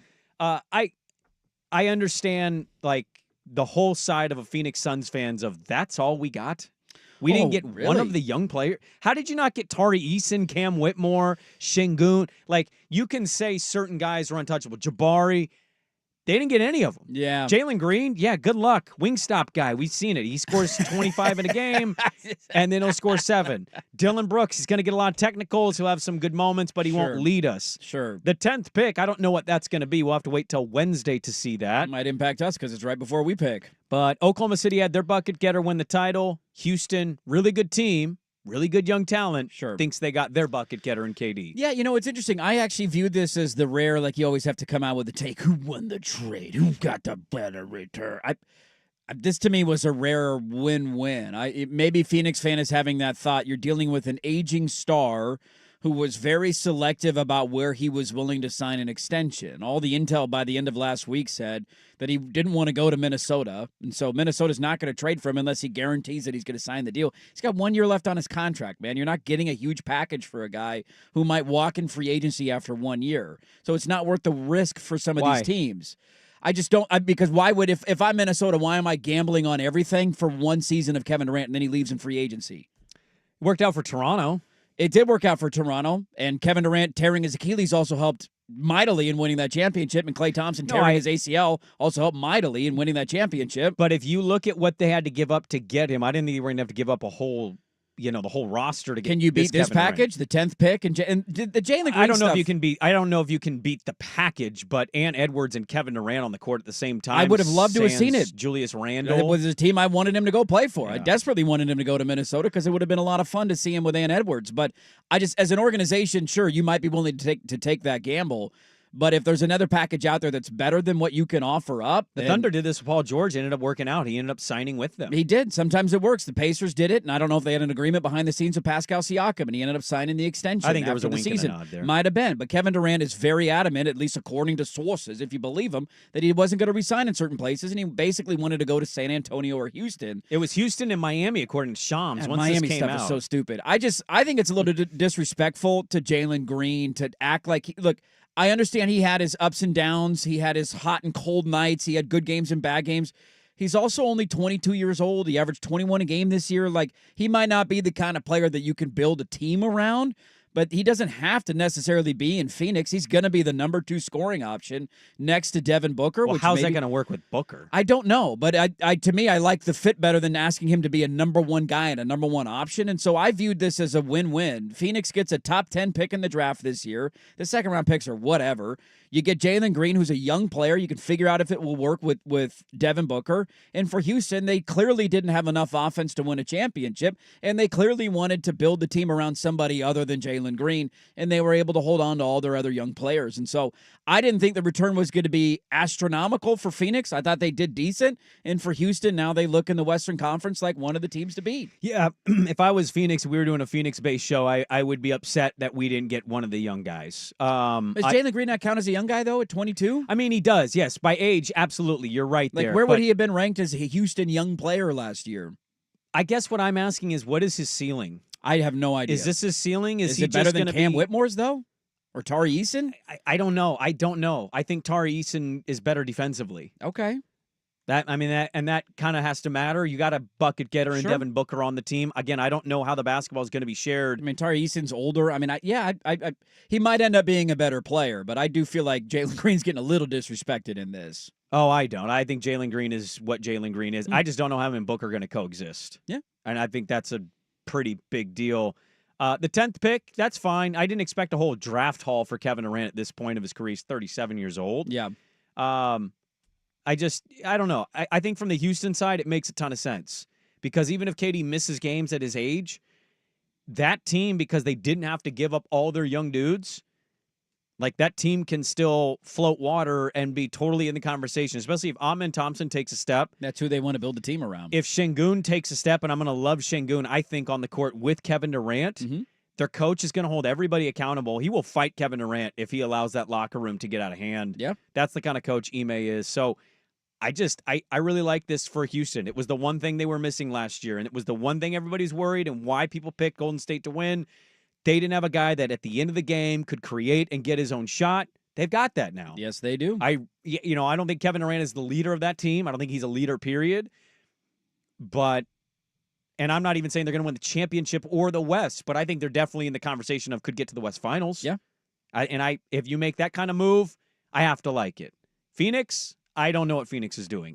Maybe they'll make a good pick at 10 and they'll be able to rebuild this thing on the fly, but sometimes that can be difficult. I don't hate Jalen Green. I just don't know if I like that fit at all with Devin Booker. I would have wanted somebody else. I like Dylan Brooks. He can be a fine guy to have in your rotation on defense and on the court. I don't know. I think I like it for Houston a little more. Yeah. I mean, Kevin Durant's the best player in the trade, so I don't blame you at all for that.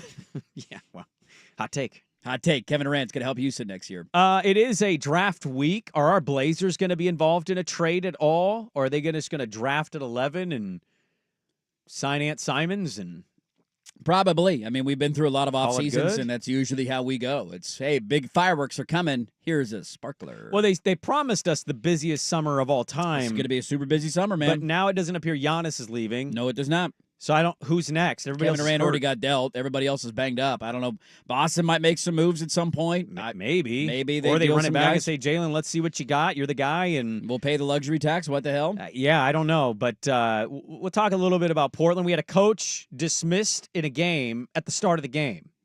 So Hallebertton left with an Achilles. We had a coach in sports taken out of a game at the very beginning of it. Maybe have some football notes to get into. Yeah, a couple of football tidbits. And talk a little bit more about the Thunder as they win their first championship. All that is ahead, but next is the Daily Ticker. Paul Gallant is going to join us down in Houston. What does he think of the Houston Rockets' chances now with Kevin Durant? That's the Daily Ticker next on The Fan. Now, from the George McCoy at Warren Allen Sports Desk, a Sports Center update on 1080 The Fan. First on The Fan, big day in the NBA. Thunder are your 2025 NBA champions. They beat the Pacers 103-91 in Game 7 of the Finals. SGA leading the way for OKC. He had 29 points. More disappointment for the Pacers other than just losing the game. They lost their star point guard Tyrese Halliburton with an apparent leg injury early in the first quarter. Halliburton's dad did tell ESPN's Lisa Salters that it was an Achilles injury. No official word has actually been released. Elsewhere in the NBA, the Phoenix Suns trade 15-time All-Star Kevin Durant to the Houston Rockets for Jalen Green, Dylan Brooks, the 10th overall pick in this year's draft, and 5 second-round picks. The trade will be formally completed on July 6th when the new league year begins. After a nice road series victory over the Cubs, the Mariners traveled to the Twin Cities to take on the Twins. Brian Wu on the mound for Seattle, Bailey Ober on the mound for Minnesota. First pitch at 4:40. More sports scores and stories in 30 minutes. I'm Will Ortner from the George McCoy at Warren Allen Sports Desk. Hurt and missing work, insurance companies acting like jerks. Don't call your mom. Call George McCoy at WarrenAllen.com. The Hot Corner, now in its new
and Sprague hit the big stories you've heard about, and some you haven't.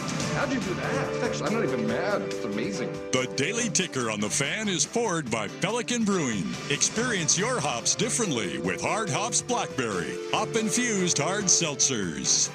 All right, Daily Ticker brought to you by Pelican Brewing. Experience your hops differently with Pelican's new Hard Hops Blackberry Seltzer. Infused with strata hops and made with real blackberries, Hard Hops are available now at a store near you. Got a bit of news in the college football world we'll get to in a moment here on a Monday. Nice little newsy Monday for us. But in typical NBA fashion, on the day of Game 7, first time we've had a Game 7 in basically a decade in the league, The little bit of the thunder was stolen, pun intended, by a trade that took place as Kevin Durant went from Phoenix to Houston. Joining us now to talk about that is Paul Gallant from Houston. At Gallant Says on Twitter. You can go give him a follow there. Paul, good morning to you. What's the reaction down in Houston over the addition of Kevin Durant? Fans psyched about the deal? How do they feel? It definitely legitimizes this team on a level that they haven't been legitimate since James Harden left 4 years ago. You finally have that bona fide number one player. And if you guys were watching any of the first round series between the Rockets and the Warriors, you'd have seen that it was really difficult for the Rockets to do any scoring in that series outside of the few games that you saw Fred VanVleet go nuclear from outside. So I think the first reaction is one of excitement. There's definitely some reasons for concerns, but I think most importantly coming out of this, because the Rockets were very patient with this approach, and it's something that they didn't really pull the trigger on doing until things really got to where they were yesterday. They didn't compromise anything to go bring this guy in. They still have their young core intact, and they didn't give up a bunch of draft picks that they have down the road that I'm sure they're hoping and are looking at and thinking to themselves, man, we could be Oklahoma City Thunder too, thanks to Phoenix giving us the 27th and 29th first-round picks they have. Yeah, Paul, how would you evaluate what they ended up giving up? Like, what were your overall feelings of what you think would be involved in this trade? Like, we just talked about it. I was surprised it was Green and Brooks. The 10th pick is whatever to me, but I was surprised it wasn't one of the other young players. What was your expectation versus what it ended up being in terms of what they had to give up to get him? If they had to give up Alperen Sengun, it would have been a failure. If they would have had to give up Amen Thompson, it would have been a failure. With Jalen Green, Green's got a lot of talent. He's young. I don't know what he's going to end up being in this next location. I would imagine Phoenix is probably not going to be so great for him, just given what a disaster that organization's been. But that is a guy that clearly has a ceiling as far as consistency goes. I feel like best case scenario, that guy's going to be a great sixth man somewhere else, maybe on a contending team down the road. But he's not ready yet. He looked like the moment was too big for him in that series against the Warriors. So that they only had to give up him as far as young talent, I think that's very important. As far as Dylan Brooks goes, I think a big part of the Rockets over these last 2 years with Ime Udoka running the show is that they had people that were veterans that were no nonsense. Because in the regime before, the Rockets had a lot of, I think, kids that were basically unsupervised, for lack of a better term. Not a lot of great role models for him. So Brooks is, I think, really important from that perspective. But going forward, how much is he needed? I wouldn't say as much as you have a guy like Kevin Durant aboard. So the Rockets did not have to give up that much for it. I did find it interesting the amount of second-round picks that they gave up. But they still keep the great first-round picks that they have from Phoenix over the next couple of seasons. And on top of that, they keep Thompson, they keep Sengun. Yeah, Paul Gallant's our guest. Gallant Says on Twitter, ESPN 97.5 in Houston. Where's the fear about Kevin Durant's leadership, and who is a leader now on this team? You know, that is an interesting point. I think at this moment in time, it's Fred VanVleet. But I think with Durant aboard, I think Durant becomes that in some different way. I think the real question with him has always been, hey, is he the guy? And even though he was probably, to a degree, the guy when he was in Oklahoma City with Russell Westbrook. Mm-hmm. But I think more than leadership, it really is about just the offensive player that they are bringing in. And then on top of that, I think he's a fit. You take a look at some of the connections that he has with Rockets coaches, whether it's Ime Udoka from their brief time together in Brooklyn, or it's Royal Ivey, who's an assistant, who is one of his best friends, Kevin Durant. I think there's a lot of reasons that Durant should be happy here, but that's, you know, he's always seemed like he's in a spot where he should be happy, and he starts nitpicking. But I think of all the options for him, at least in the immediacy, this one does leave the least room for him to potentially wake up one day and be like, oh, I don't like this anymore. I got to get out. Yeah, but think about the sports situation you're currently in. You've got C.J. Stroud. You've got the Astros in first place. You now have Kevin Durant as a Houston Rocket. I mean, life could be worse for you. Oh, no doubt about it. No doubt about it. But Durant always seems to find the way. That's one of the amusing qualities of him. I respect the way that he acts online, actually. I think he's honest. I wish we had more players that shared their true feelings with us. on a regular basis. But I'm hoping that this is finally the place that, one, is a spot where he's going to enjoy it. But two, I've always looked at him as a guy that is one of the best players that we've seen over the last couple of years. And I wonder how much he regrets having gone to Golden State because of the idea that, he can't do it on himself. All these guys and athletes, they have big egos, deservedly so in the case of Durant. He's one of the best shooters we've ever seen. So this situation right here where you do have a lot of young players that are on the rise but certainly aren't at the level that he's at right now, I think if he is able to bring a title back here to Houston for the first time since Hakeem Olajuwon did it back-to-back times in the mid-'90s, I do think that goes a long way for the way that we remember him. But he's going to obviously have to win a title, and I think what we saw from Oklahoma City in this series, that's not going to be easy. Those guys seem to have a real stronghold on the West going forward. Now, we have a little bit of expertise out here on the West Coast. I always gauge his mood based on where he's at on his high. Like, I think when he's trolling people, he's at his optimum high. He's sitting on a couch. He's eating Cheetos. He's enjoying himself. I think when he's moody and not happy, he's coming down, and now he's getting into that soberish stage, and he wishes he was high again. I am curious, though, where you think, moody or not, the Houston Rockets are going to fit to you in the Western Conference, the chances that they could win the Western Conference with this trade, with maybe the step of an Amen Thompson and Şengün playing next to him? Definitely possible. I think there's two big questions you got to ask about the young guys that you just mentioned. First up with Şengün. I think Şengün needs to get stronger. I think that Şengün showed in that series against Golden State that he's got toughness to him. But I also felt that there were moments where he seemed winded. There are comparisons made between him and Nikola Jokic. I think any comparisons to Jokic are rather unfair, but his size and his ability to pass the ball is really awesome. He's also going to have to get better as a shooter from outside. And in the case of Amen Thompson, it's the same thing. Thompson is the most athletic person I've seen in the NBA, period. He's an incredible talent. I'm so thrilled that the Rockets were able to stumble into him with the fourth pick a couple of years ago. They were so frustrated not getting that number one pick or number two pick, having some of the tied chances for the top of the lottery. So, hey, Paul, can I interrupt you and ask you, if you would have gotten 3 and Portland would have gotten 4, I don't even know if the odds say that was possible, because we took Scoot, you guys took Amen. Oops. Would the Rockets have taken Scoot instead of Amen at 3? I think everybody going back in time would have taken Scoot at that spot, yes. Okay. It just hasn't aged very well for Scoot, obviously. But I think everyone, if you go back in time and you do not have the benefit of hindsight to see that Thompson has become what he has become, I think everyone's still taking Scoot. Yeah. Well, we would have taken him if we would have known what Amen Thompson would have turned into. That's a draft we would love back.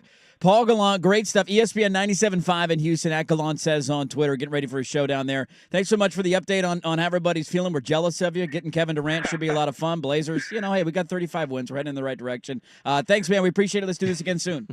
Anytime. Have a good one, guys. There you go. Paul Gallant from Houston talking Kevin Durant and the Rockets. Must be nice. Where they fit in the Western Conference. Yeah, the leadership thing is a decent question. I think it's the coach. Yeah, and I think it's a good point of Ime Udoka is one of the most demanding and challenging coaches that is out there. I was texting with a buddy of mine that likes the hoops, and he's like, who's the leader of this team? And I'm like, does that matter anymore? I'm not saying it doesn't matter. It's nice to have leadership. Who is the leader of the Pacers? See, I think you're going to name 3 or 4 names. Yeah, you probably could. Who is the leader of the Thunder? You can certainly say SGA. He's the MVP. He's the Finals MVP. But you watch that group, like there's a collective accountability there. I don't think every team operates in the old, by the way, false narrative of alpha. He's the alpha. Yeah. Alpha's not real in the wild, folks. That's a made-up term that people use to grift on. I think there's a lot of teams that operate on accountability. You look at the Houston Rockets, I think you hope Amen Thompson has a little bit of a voice in that locker room, being a young player who's established himself. Fred VanVleet, as he mentioned, might be a really vocal leader that holds guys accountable. And one of the vets on the team. Even though I don't think he's a great leader, I think Kevin Durant at moments should be able to instruct the young guys, hey man, be here, not there, help them out there. And I think their head coach. And also, Royal Ivey is going to be a head coach in the NBA soon. So him on the staff, underrated with that relationship with KD. I don't think every team needs a clear-cut leader. I think some teams operate with multiple voices and multiple mature leaders of a team. I imagine Houston will next year. Daily Ticker brought to you by Pelican Brewing. Experience your hops differently with Pelican's new Hard Hops Blackberry Seltzer infused with Strata hops made with real blackberries. Hard hops are available now at a store near you. We got a little bit of news for the Pac-12. What's going on in the old P-12? We'll talk about it next on The Fan. Who's stinking it up? Do not go in there. It's time for Who's Stinking It Up, a sports lowlight that's ripped from the headlines. We couldn't do diddly poo. Brought to you by Three Mountains Home Services. Schedule your appointment online at threemountainshomservices.com. Stand zone. Deep out.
Mariner fan chiming in at the fan text line.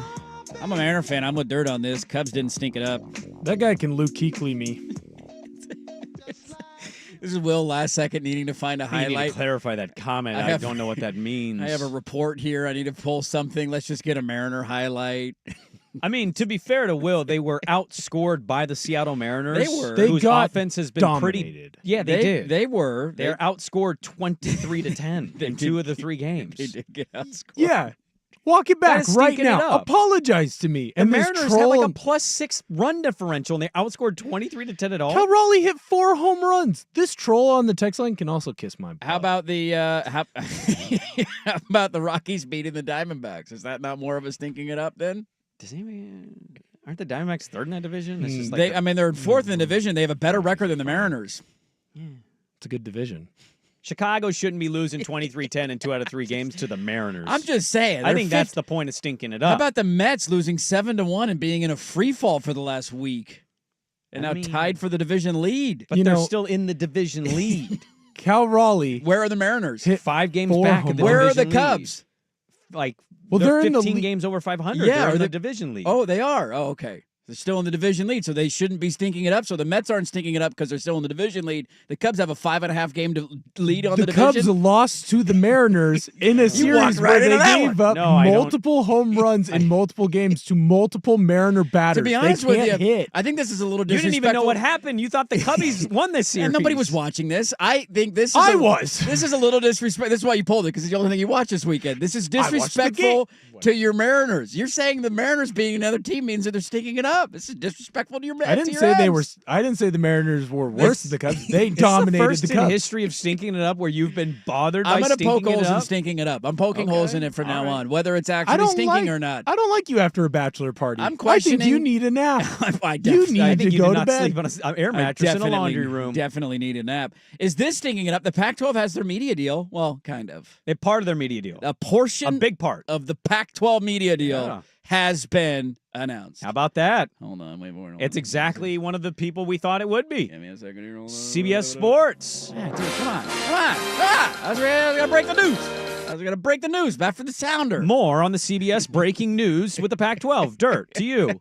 Yeah, they got to deal with CBS Sports to be the primary media partner through the 2031 season, the anchor media platform for the new conference, paving the way for the next phase. There are still expected to be 3 more partners, so all the intel that we got in the last few weeks, this is according to Ross Dellinger, is pretty spot on. So, I mean, yeah, we can all guesstimate. I'm sure CW, ESPN, right? Go ahead and guess who you think it will be, but CBS will I think be... it's going to be that combination. Yeah, it'll be that combo. CBS will be the primary sponsor, so the football championship game and the basketball championship game will both air on CBS. They are expected to air a lot of games, obviously, on the CBS Sports Network, which is not a surprise. They will have some games on CBS. Like, CBS right now, the only main partner in football that they have in basketball, I believe, is the Big Ten, and they're like 4th fiddle in that. So when you look at the CBS package of games that they get, it's horrible for them. So they've been desperate for a little more skin in the game, if you will. So this makes sense on their part. Dellinger is reporting the value of the overall package, which was expected, according to what the conference showed potential expansion targets, to be in the $8 to $15 million range. Dellinger is reporting that the total value of the package is expected to be in the lower range of that projection, Yes. which was 8 to 15. So does that mean 8? Does that mean 9? Does that mean 10? 9 I don't to know. 11 is what I would say that 9 to roughly 11 is gonna million. be. But you know who your primary media partner is going to be in the Pac-12? It's going to be the CBS. I'll say this. I haven't gone through all of the weeds of it. It just came out during the ticker. Point blank, if there's going to be games exclusively on Paramount, I'm not watching those games. I don't have Paramount. I have been cutting more streamers than adding them. Yeah. I'm not doing it. And I really hate saying that to start because this is good news for the conference. They've got a media partner. They're going to have a couple others. They're figuring this out as they go. Texas State, according to this report by Dellinger, is supposed to get the invite at a full member distribution. Yeah, they're not. They're going to jump at it because this is going to double what they make in the Sun Belt, even if it is on the lower end of the number between 8 and 15. And Texas State will add to the footprint for them being in the Central Time Zone in the state of Texas. I'm not expecting the world. I think it's in that 9 to 11 range, which is kind of what I thought it would be the entire time. If the old Pac-12 was only going to get 18 to 23, why would this Pac-12 get even close to that? So at 10 to 11, it is what it is. You try to work it out and you figure it out from there. I just hope none of the football goes to Paramount Plus. I haven't seen that yet, and if that's there, okay. If it is, like, put the riffraff games on there, bottom of the barrel. Well, I'm just telling you, I even if they put my team on, I'm not watching that game. I'm not getting Paramount Plus for a one-off game. Yeah, I don't blame you. So I hope that doesn't happen. I like the CBS Sports Network. I'm fine with it. CBS, the main channel, cool. They'll have CW games. The Pac-12 is going to get Pac-12 After Dark. I understand that that's going to happen as well. Don't go to Paramount Plus. That's my only takeaway from this is please don't put games on Paramount Plus only. Yeah, I think basketball it would be... games are whatever. Yeah. Because there's so many of them. Football, just don't do Paramount Plus. I think for me as a fan, the question would be how much of the inventory that I want to watch will actually be on Paramount Plus? That would be the first question that I would ask. Is it like 2 basketball games and 1 football game a year? Is it half of your basketball? Well, I don't have Paramount Plus, so I don't know what's on Paramount Plus. Well, neither do I. I'm just saying, what is the overall inventory of games that you would need to watch in order to see your team play? Mm-hmm. And I don't know if maybe it sounded like initially ESPN Plus might be an option for some of the Olympic sports, so your baseball games and that kind of stuff might be on ESPN Plus, so that's a good answer for a lot of people. But already was this year. It already was this year, exactly. So we'll see more details to come. On the Texas State note, we're going to know in the next week because their buyout from the Sun Belt Conference it doubles on July 1st. Goes to $5 to $7 million. So, yeah, I mean you're gonna announce that here in the next coming days. We got the first bit of intel on the media deal, and now we wait for the final partners. I know we're against it, but quickly, I don't know if you want to take it over. The one little couple notes here, very quickly. The mediation between the Mountain West and the Pac-12. You got to wonder, has that been agreed upon? Because they're announcing their media rights deal, and this media rights company was with the Mountain West last year. So you got to wonder about that. The other part of this is in Dellinger pieces, poaching over the Mountain West program, such as UNLV, this is what he writes, is a high hurdle. Members of the remade Mountain West agreed to a binding grant of rights to replace those departing to the Pac-12. The league added Hawaii, UTEP, Grand Canyon, Northern Illinois in football and UC Davis in sports, in all sports except football. The Mountain West and Pac-12 considered for years as Western sister conferences are mirrored in legal dispute over exit and penalty fees of the departure. So the UNLV hopes seem like a high hurdle is how it's classified. Yeah, and the buyout for Memphis is likely not doable for the conference, but we'll see. Maybe it would split the buyout if half of their sports or more of their sports went to go play in the Big East and you just got football. I don't know how that buyout would work if Memphis was on the horizon, but here we go. CBS Sports, the primary media partner for the new look Pac-12, which would begin a little over a year from now. We got a lot to get to in the final hour of the show. We got a coach get ejected. We got some NFL nuggies to get to. Some more thoughts on the NBA Finals wrapping up. It's loaded. Don't go anywhere. Durant and Sprague on 1080 The Fan. If the police have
The Fan.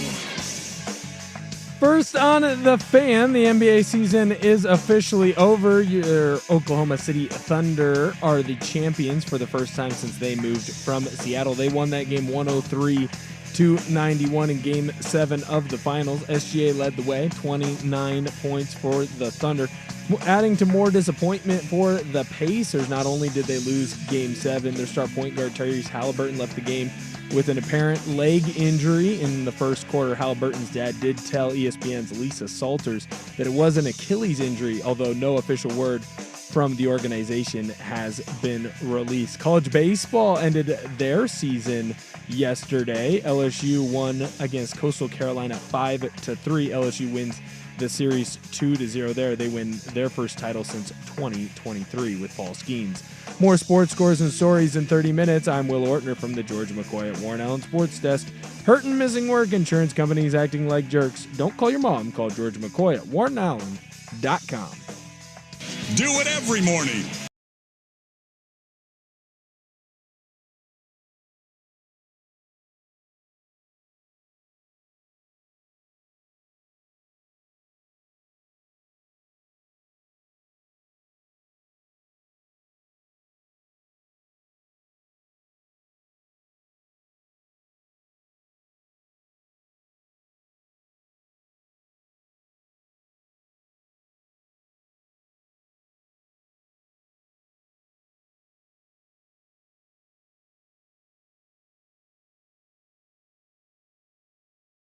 Hey, let's do this final hour during Sprague here on Portland Sports Leader, 1080 The Fan, 99.5 HD2, the Odyssey app, live on YouTube. Happy Monday, everybody. Hope your weekends were great. Are we in a war or are we not in a war? I don't know, man. I don't know. We want peace. That's what we want. Well, the country does. Yeah, I don't know if the leaders do. No, we want peace. We got peace. There's a report that Congress is buying up wartime companies that supply war a lot supplies. of stock buys going into Lockheed Martin. Is that what you're telling me? Yeah. They usually know, so that's a great intel sign for where things are to go. Egregiously in the last hour, the Chicago Cubs, who I actually hate, were listed as stinking it up. Dude? You know who was stinking it up this weekend? I'll give you a great example of stinking it up. I'm gonna do your job for you, Will Ortner. To lead Come back here and press a button. To lead the final hour of the show. He used to, actually. I used he worked to. his way up. I was a killer producer. The stinking it up of the weekend was the umpires in the College World Series. Were you a killer producer? I think I was a good producer. I think I was. Yeah, I played a lot of fart drops. Okay. Well, I mean, there's not a lot of skill in that. Bad news, nerd. That was pretty good. Timing of it was great. You did love a good air biscuit. Just fired. Fire on the drops. Yeah, dude. I did. Stinking it up definitely should have been Who was that? Do this as a poll question. Who was worse over the weekend? The Chicago Cubs. This isn't fair. Or this the is umpires who ejected Kevin Schnall in the first inning of an elimination game in the College World Series for yelling, "You missed 3 pitches." Without so much as even like a real obvious warning. And then accusing him of bumping an umpire down when every replay shows that guy just tripped. That guy just fell. Yeah. And Kevin Schnall gave us the greatest quote of all time after the game. Did you pull it? No, I did not. That's our producer's job. In which he said, didn't ask for it. I shouldn't be blamed for somebody else not being athletic. That's a phenomenal quote. Schnall had himself a nice little playoff. He called out the Florida coach who was acting like the ultimate douchebag in the regional. The Chanticleers. The Chanticleers. The Chanticleers. You shan't not say their name properly. Yeah. Well, they didn't win. LSU won another national title. Yeah, a bit of a buzzkill. Was. Their pitcher in their first game threw 130 pitches and had 10 Ks and went the full distance. Like, that was unbelievable. It was the first complete game shutout in the College World Series since Abel in 2018. That was remarkable. Which he did it in the final game. I don't even know how LSU beat Arkansas in their rematch game. They shouldn't have beaten them. They had no business winning that game. But you give them the credit, they win the College World Series. Look, I don't... Poor Arkansas, man. I'm not telling you Coastal wins the World Series if Kevin Schnall is not ejected. Right. I'm just saying, to eject a guy in the first, I give a lot of credit. We give him a lot of crap. I want to actually applaud today on a Monday, NBA officials, because in that Game 7, I didn't find anything that egregious, although Ben Mathurin definitely traveled. That's not a gather step. That's 3 steps. That was hilarious what they noted on the broadcast there of Richard Jefferson. That's a gather step, of course, DB, laughing. Rick Carlisle was begging for a technical foul in that game yesterday. His team was struggling. The third quarter came, and it was turnover after turnover. Yeah. He is on the court screaming, and the refs were like, nope.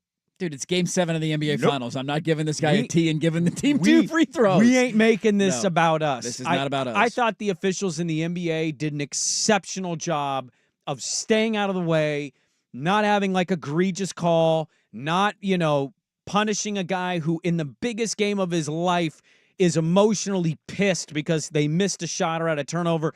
They did a great job. The refs in this World Series game, take note. Embarrassing. You cannot eject a manager. In the first inning. Like, okay, 1 inning, 2 inning, 4 inning, 5 or 6. Okay, I'm with you.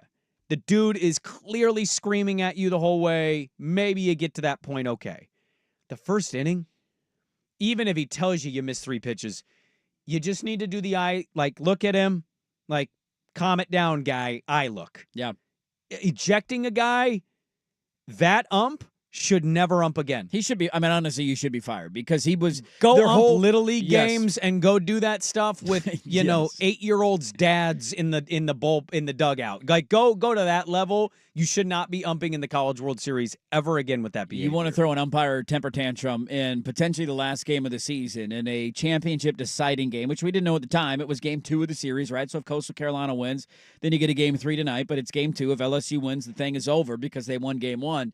And they clearly missed 3 pitches early on in the game, so Schnall had a reason to be angry. And then when he comes out, and you get the little bump-to-bump, chest-to-chest thing going on, umpire-manager, and the bro falls over, all of the replays show that it was not Schnall bumping him over at all. It was the other umpire actually put his hand out there to keep him away from him, and the guy, tripped over his own feet. So his inability to be athletic enough to stand on his own 2 damn feet is the reason he fell over. And then a manager in the biggest game of his, one of the biggest games of his career gets ejected in the first inning. It's the absolute worst epidemic that we have going on in sports. Baseball, I feel like, is a prime example of this. The NBA deals with it a lot, too. I grant you that. But there's just so many people who want to make themselves the story, and they want to make it about themselves. And how dare you hurt my feeling? Like, these dudes are charged up. This is a championship game. The season is on the line. They have to win in order to advance to a game 3. Did you see the first base umpire also get Yes. ejected? I didn't think he did. I'm the sure first he was base saying coach got stuff, ejected too. The manager and the first base coach got ejected for Coastal Carolina in do the that. biggest game of the season. I was like, dude, people who don't have the ability to put themselves above a certain situation and realize that this is not about me and I can't be sensitive in this moment. These dudes are going to be charged up. There are certainly some things that you cannot do as a manager that you should get ejected for. This isn't game 17 of the regular season and the guy's screaming at you with 17 people in the stands. This is a sold-out game 2 of the College World Series final, and I hope they never, I don't know what crew I don't know what conference they're from, where they usually umpire, I don't know, but that was an embarrassing look for a dude to fall over and then throw the manager out for it. I don't know if it impacts the game at all. LSU was a wagon. They probably should have lost to Arkansas, but that's neither here nor there. Poor Arkansas. I felt bad for Coastal Carolina, though, because that's a brutal way for your season to come to an end, to lose in a shutout. And then yesterday's game was 5-3. It was a good back-and-forth game. It just ultimately losing your manager in the first inning sucks. Poll question, what stunk it up more this weekend, the Cubs losing to the Mariners or the ump ejection in the College World Series first? Yeah. I call shenanigans not fair. It's a bad call on radio and TV because Carl Ravitch doesn't even know what's going on for the first 5 minutes, and you would have just heard a bunch of You got to wait past You could have pulled mark. you could have pulled the Schnall quote after the game. Yeah. This is You the could have first- pulled him saying This is the first time umpire's hearing of not it. athletic enough. I was so locked in on the NBA Finals and my Mariners dominating the city of Chicago. When I interned in Seattle years ago for a morning show, interned, not paid employee, free intern, free labor. like free labor. Yes. I remember there was a cut of audio that existed, and the host found out about it, and I said, you didn't ask for it. He goes, you're supposed to give me all the audio! Your job. There's a lot of audio on your wide orbit page. I just want you to remember that. It's it though. I don't know. What else? do we got over Halliburton there? and a final call. And Hey, whatever you ask for, I go and grab. Just not. All you gotta do is ask. I'm gonna tell you the same thing that my mom tells me. I'm not a mind reader. If you ask for something, I will go and get it for you. I will help you. so But if deep. you it's don't so tell me- long. At least it's better than when we have Swigard go hunt down audio and he usually my says, God. "Where do I find it?" And it's like, just search it on Twitter, dude. It'll pop up. That's all you got to do. We found a lot of audio Just search it on that has been Twitter. asked for, That's all and you I gotta have do. no issue going and finding audio when asked Look, for. the pulling audio audio thing's from- not the problem here. I think I won this argument. This is a bigger stinking I think it you up. lost this I think argument. this- You've got Chiefs honk I on think- your side. I think- I've won this I argument. do think Dirt Who's the wins. bigger? I hate mean, to side throwing with a manager out in the first inning Oh, is it's way egregious. bigger stinking it up than the Cubs losing. A I do regular think you're season game. poo-pooing the Cubs losing at home to the Mariners and being bludgeoned by their offense. The Mariners are that bad, huh? I just don't think the Mariners are They're like amazing. Their 500. offense isn't amazing. When, Their offense is better this year than it's been in the past. When But are are they they, blowing more, out? are they more known for their pitching or their offense? They're known for their pitching. okay. The That's win- all my point. the I'm win- just defending Will a little there. when blowing out at Wrigley, it's a pretty short. It's easy to hit home runs there if you get good weather. I wouldn't know. I've never hit a home run in Wrigley. You never I've hit a never home run at been Wrigley to before? Wrigley. I'm sorry. You never hit a bomb at Wrigley? God. What's the matter with you? Taking both sides and I'm getting yelled at by both people. It's In a ridiculous. shocking development, we're both mad. Somebody's saying, I don't know if this is true, but Deal says that ump used to be a Major League Baseball umpire and he Oh, was good. removed from the position for having thin skin. Well, now I'm removing remove him down. Don't even let him. Don't even let him ump high school baseball. I agree. His Put him in fat, the little leagues. unathletic ass. Go send him. I don't even want him in the little leagues, dude. You can't umpire anymore. That's such a big moment. Such an egregious call. Crazy. I just look. I had no rooting in. Actually, I kind of did. I would rather see Coastal Carolina win than LSU.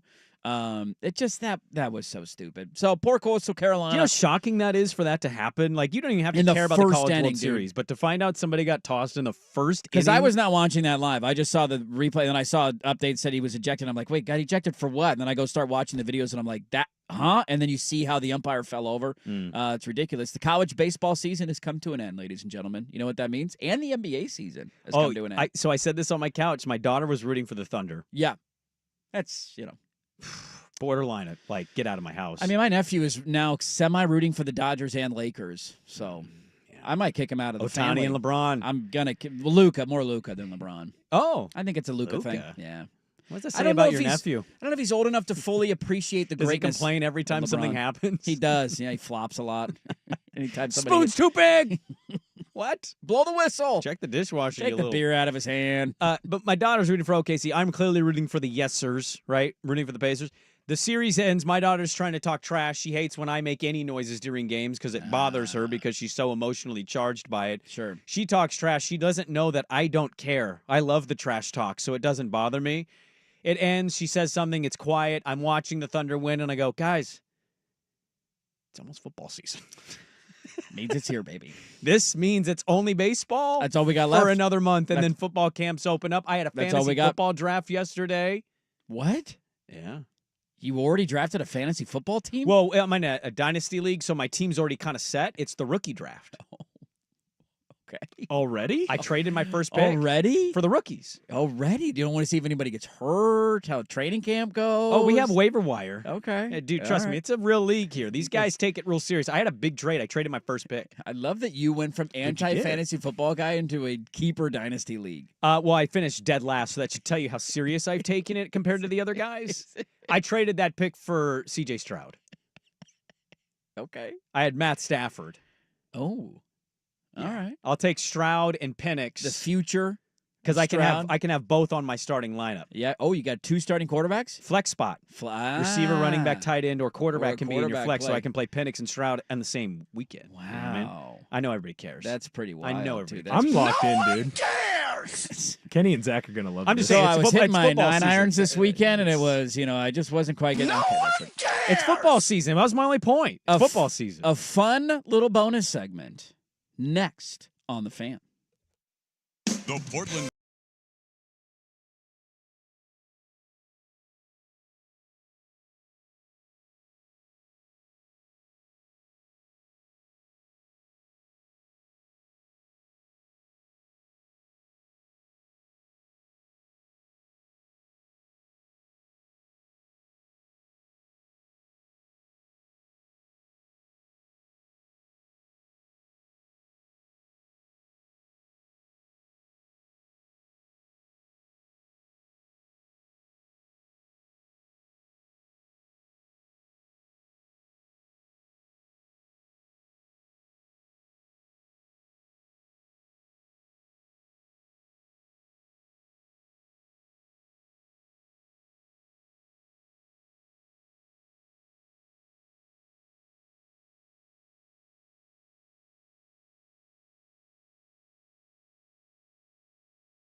a phenomenal point You stole my sandwich.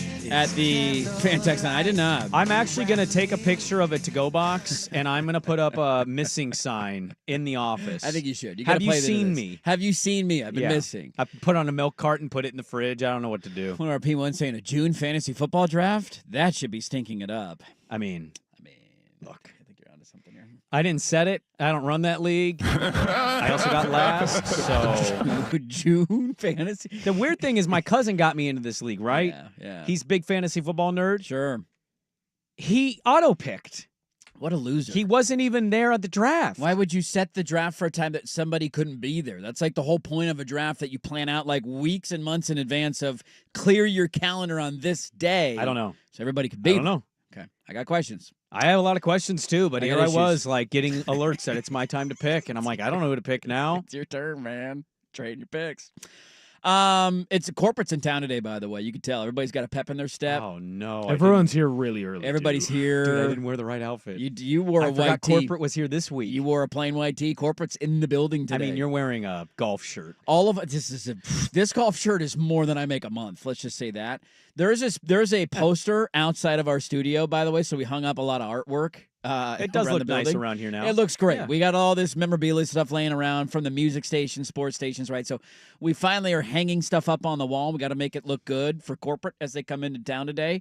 There's a Blazer poster, though, that's outside of our walls now. The last thing you see before you walk in to jump on the air is I don't know, like, see us rise, watch us rise, whatever the slogan was back in the day. And it's cartoon caricatures of LaMarcus Aldridge, Yeah. Blazer legend, Yep. Brandon Roy, Yep. Blazer legend, Yeah. and Sergio Rodriguez. You know, I thought about last night Pritchard and Buchanan coming so close to winning a championship for Indiana, like putting that team together and how well they constructed that roster and how we just fired Kevin Pritchard because of all this mixed reporting of the relationship between him and Paul and how Chad Buchanan did such a good job with the trade of Gerald Wallace and the intel on Dame. And then, nope, you're not going to get the gig. We're going to hand it to Neil Olshey. And I was really rooting for them to win.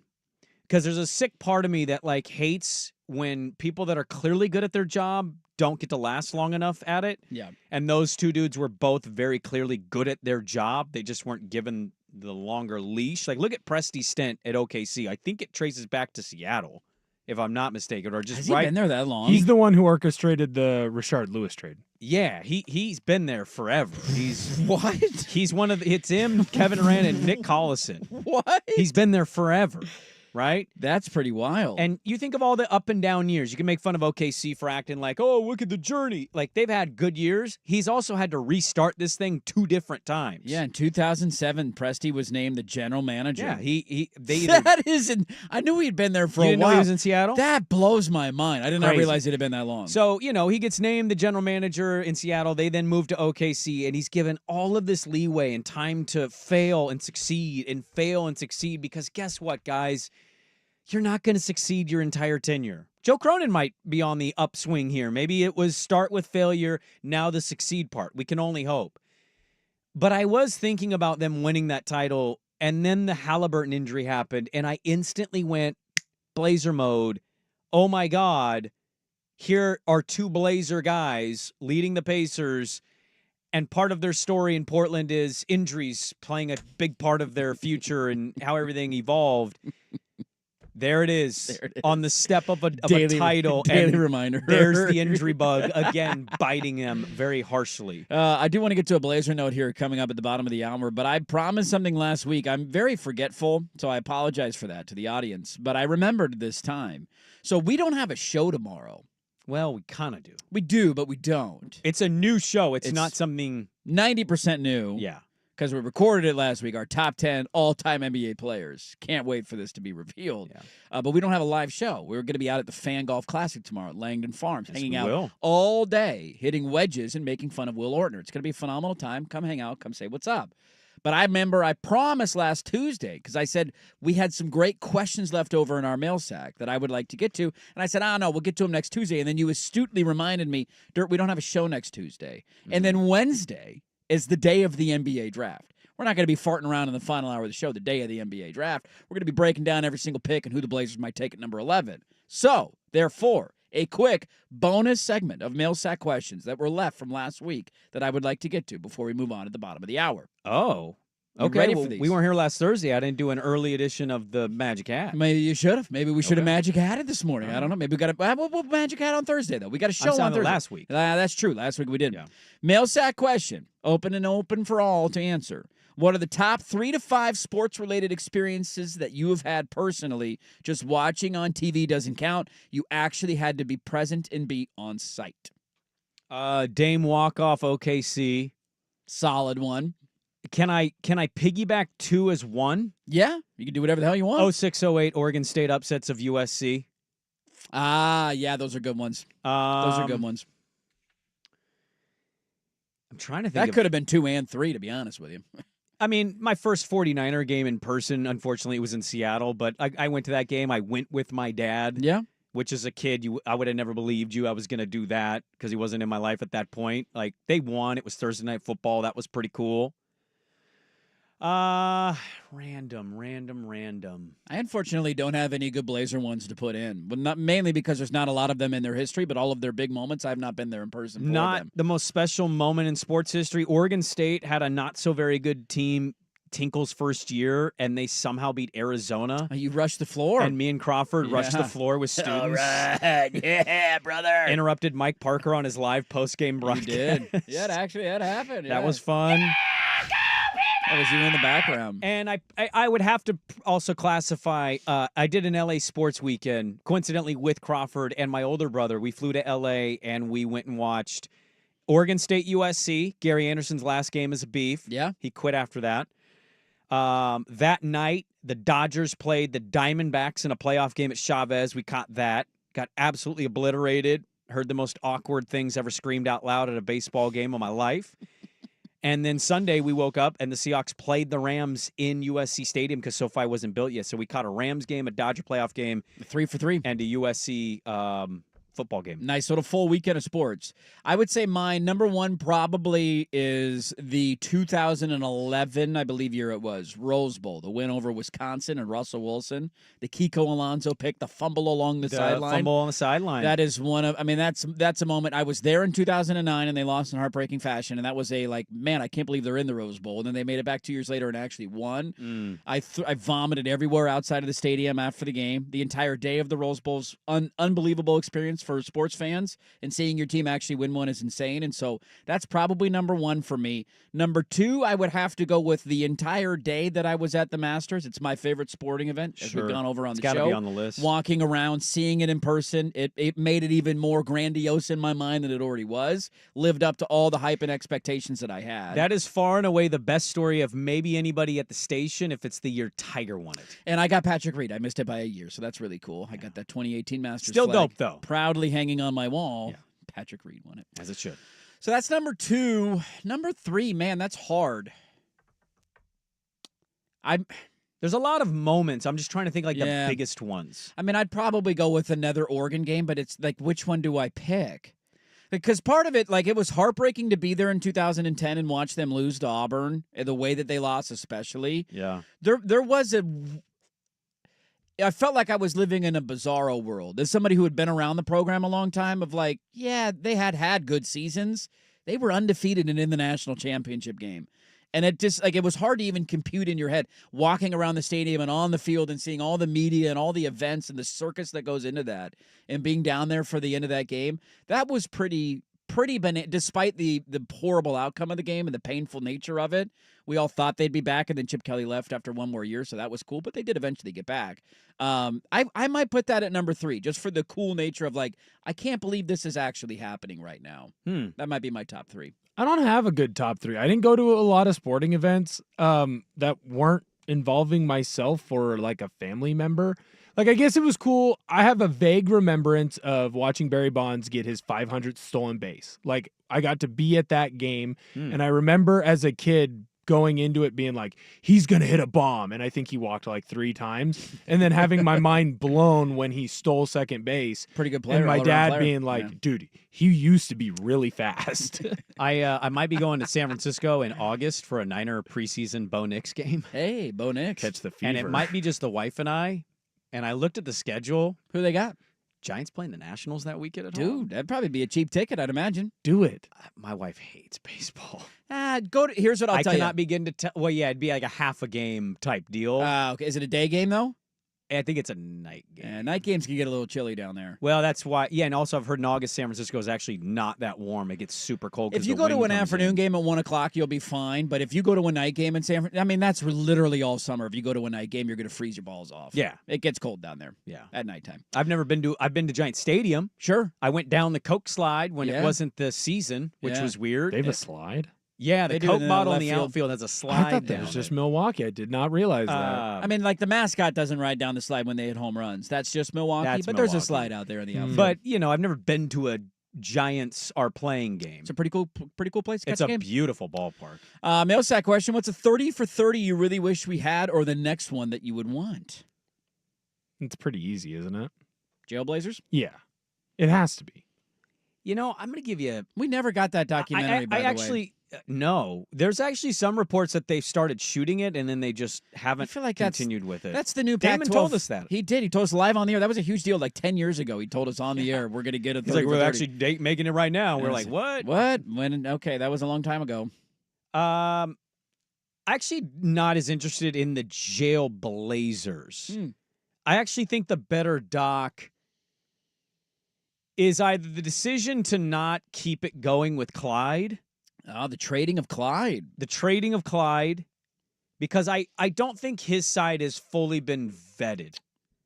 I mean, I've heard from the media pundits who golfed with him that act impartial towards athletes in sports, but they golfed with him. He's also still very upset at the organization based on every quote we've seen. His kid's been very loud, right? Like, that relationship's weird. I'd love to hear the full scope of it. It's clearly Bert Cole driven. Yeah.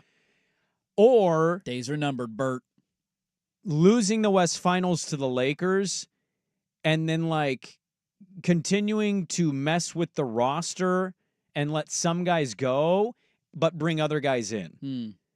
Like, why was, just as an example, not that he was make or breaking everything, Steve Smith wasn't here for very long. No. I can't remember if he retired or he went to, I think he went to the Spurs. I think he moved on. Kerr went to the Spurs. Like, there were veteran guys that were really good with this team, and they were gone very quickly, and whether they were outbid or whatever.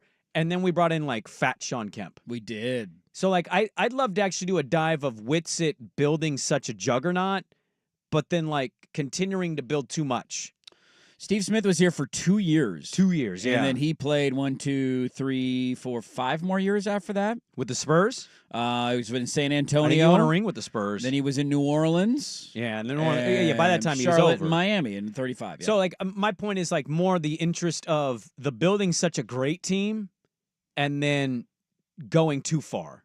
I'm more interested in that than, what are we going to find out with the Jailblazer? Bad draft picks, stupid guys. A lot of weed. Yeah. I think it'll be young big, guys. big for Gen Z. Because a lot of that stuff, my version of Jailblazers is Zach Randolph trying to hide because one of his teammates is trying to murder him. That is the Jailblazers. Yeah. Right, but you also have good Jailblazers, right? What is it, 2001 where they go to the Western Conference think Finals? we're separating things. Jailblazer, what is Jailblazer to you? Because to me, it's when they sucked and they couldn't get people and people were getting in trouble. Yeah. Whereas I'm talking about the 99 to about 01 run, and then it goes into 02 because they lose to the Lakers in the first round and get swept. That little pocket of just team decisions, I'm very interested in. More so the collapse and the moves that that came from the collapse. More so than we drafted a JUCO guy who got MVP at Summer League and gave a cop his playing card as his ID. I don't care. I know that story. What happened to Quintel Woods? I don't know. I have no clue. I didn't know that story. That rocks. You didn't know that story? That's what I'm telling you, dude. Gen Z. There is a younger generation that I think doesn't fully understand what that meant to be a Blazer fan at that time. That to Will's point here locally. How old were you when they got Telfair? I hate to out your age. What year were you born, You Will? can out my age. I'm born in 97. So he doesn't remember any of that. I don't remember them Nothing. getting Doesn't Telfair. remember I any just of remember Telfair. thinking I remember the story around Telfair was that he would be awesome. Yeah. The documentary was great. Yeah, I think I'm leaning with you. More of a it doesn't necessarily have to be Jailblazers. I think the Jailblazers can be a part of the story. I would like a documentary on the overall downfall of the organization. Because I think we mixed the Jailblazer era, and not that like Sheed wasn't controversial, but I think there were some criminals on the team. We didn't care as much when they were winning. Well, we sure. mostly cared when they started losing, and then Darius Miles and those kind of guys showed up. Yeah. Like the equation changed a little bit. The Jailblazer era started at the end Like of that. we went from run. having one of, if not the longest streak in the NBA of consecutive playoff appearances. Like we were one of the 22, classes of the league. And we made it to a back-to-back conference finals, and then you had the 2 first-round sweeps, and then there was the series against Dallas where they were down 3-0 and forced a Game 7. Like that was that from there, and then to you could sit courtside at a Blazer game for $5. Like that's we went from being one of the best fan bases and best run organizations to courtside for $5. And that entire story to me is interesting, not just necessarily the Jailblazers. Yeah, maybe it's like a 10-year run there of how we went from being the so end of great. Clyde to then rebuilding to a title team potential title team a couple years That'd later. have to be a multi-part series To the though. collapse. I'll watch 3 parts of that. And last one here. Do you prefer shopping alone or with your significant other? I love spending time with my fiance, but when I'm by myself, I'm quick and efficient. When I'm with her, I spend at least an extra hour and an extra $100 in any store we go to. What am I shopping for? If it's groceries, I want to be by myself. My wife is notorious for going to the store hungry, and so half the cart is snacks that we should not be eating at this age. Yeah. If it's food, it's by myself. If it's almost anything else, love going with my wife. Do you really? Yeah, because I don't go shopping with the idea this is going to get done in 10 minutes. You don't go with the idea this will be fast. Grocery store, I go almost every day because I know what I need, so I'm in and I'm out. It doesn't really take anything away from my day. Go grab 3 or 4 things for dinner and you're done. Yeah, but like thrift stores, hit a coffee shop up, hit a random store of some sort. Like, Sure. I'm in on that. Okay. I prefer to do it all by myself. I can't stand shopping for anything, let alone grocery shopping's pretty bad because she'll just walk up and down certain aisles and be like, ooh, this looks good. It's like, that's not how you grocery shop. You go in with a list, you go in with a plan, you attack the plan, you don't let things come into your peripheral and start picking stuff up you don't need. Clothes shopping, I'm not such a big fan of because I don't largely ever have interest in buying clothes. Neither do I. I don't want to try things on in a dressing room. No. Pants don't fit me right. I got a weird size. I'm very picky. A bonus mail sack segment. I got all, now the sack is fully empty. We won't have a sack tomorrow. You're welcome, everybody. You're welcome. Where do they rank? And it is almost time. That is next. But first, here's us with a update. Now, from the George McCoy at Warren Allen Sports Desk, a Sports Center update on 1080 The Fan. I'm going right into the Pac-12 extension talks, and right now, obviously, they just got a new media rights deal. But for me, I think the most important thing of this story is, will they get the SEC on CBS Music? Because if they get the SEC on CBS Music, it completely changes what this deal is. I mean, they will, because that music's still, it's the CBS music. But it's CBS the Big Ten is music now. I was going to say, but would CBS also use it for the Big Ten and for the Pac-12? I think they use it for all their games. I think they might change it for the Pac-12 because it's the lower entity. I'd give up $8 million. I'd give up $1 to $2 million a year to get the music. No, you wouldn't. Yep. They're going to make like $10 million a year. They'd want to go to 8 You need for every music. penny possible. Yep. They're for sure going to use the music. I know they will. That's right in there of stinking it up. Bad take. Yeah, that's pretty bad. Bad take That's by pretty you. bad order. I'm disappointed in you today. Are you scared of spiders? Yes, terrified. Terrified. I can't stand spiders. They don't scare me. I get why they're scary. 50,000 spiders per acre in green areas. Think about that. When you see a green area per acre, there's 50,000 spiders in that area. Why I hate this team and hated watching them win another championship. So the Florida Panthers won the Stanley Cup last week. We talked about it. Is McJesus leaving? We'll see. TBD. His answer was very vague. Do you know what percentage of households in South Florida watched the Stanley Cup final games? 7. 3. 97% of households in South Florida didn't even watch. Dolphins regular season games get double that rating, as do normal Heat playoff games, or obviously finals games when the Heat are ever in there. It gets, quadruple that number. Nobody cares about hockey. Nobody watches. Get them the hell out of there. See the players knocking on their neighbors' doors at 5 a.m. with the trophy with the to cup. Hey, get up, man. Get up. I got Said the you cup. wanted to see it. Here we are. Were they all just maybe at the elbow room? That's a possibility, too. Could be. I think they're at the beach and they don't care about sports. More sports scores and stories in 30 minutes. I'm Will Ortner from the George McCoy at Warren Allen Sports Desk. Hurt and missing work. Insurance companies acting like jerks. Don't call your mom. Call George McCoy at warrenallen.com. the home of primetime.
Coming in.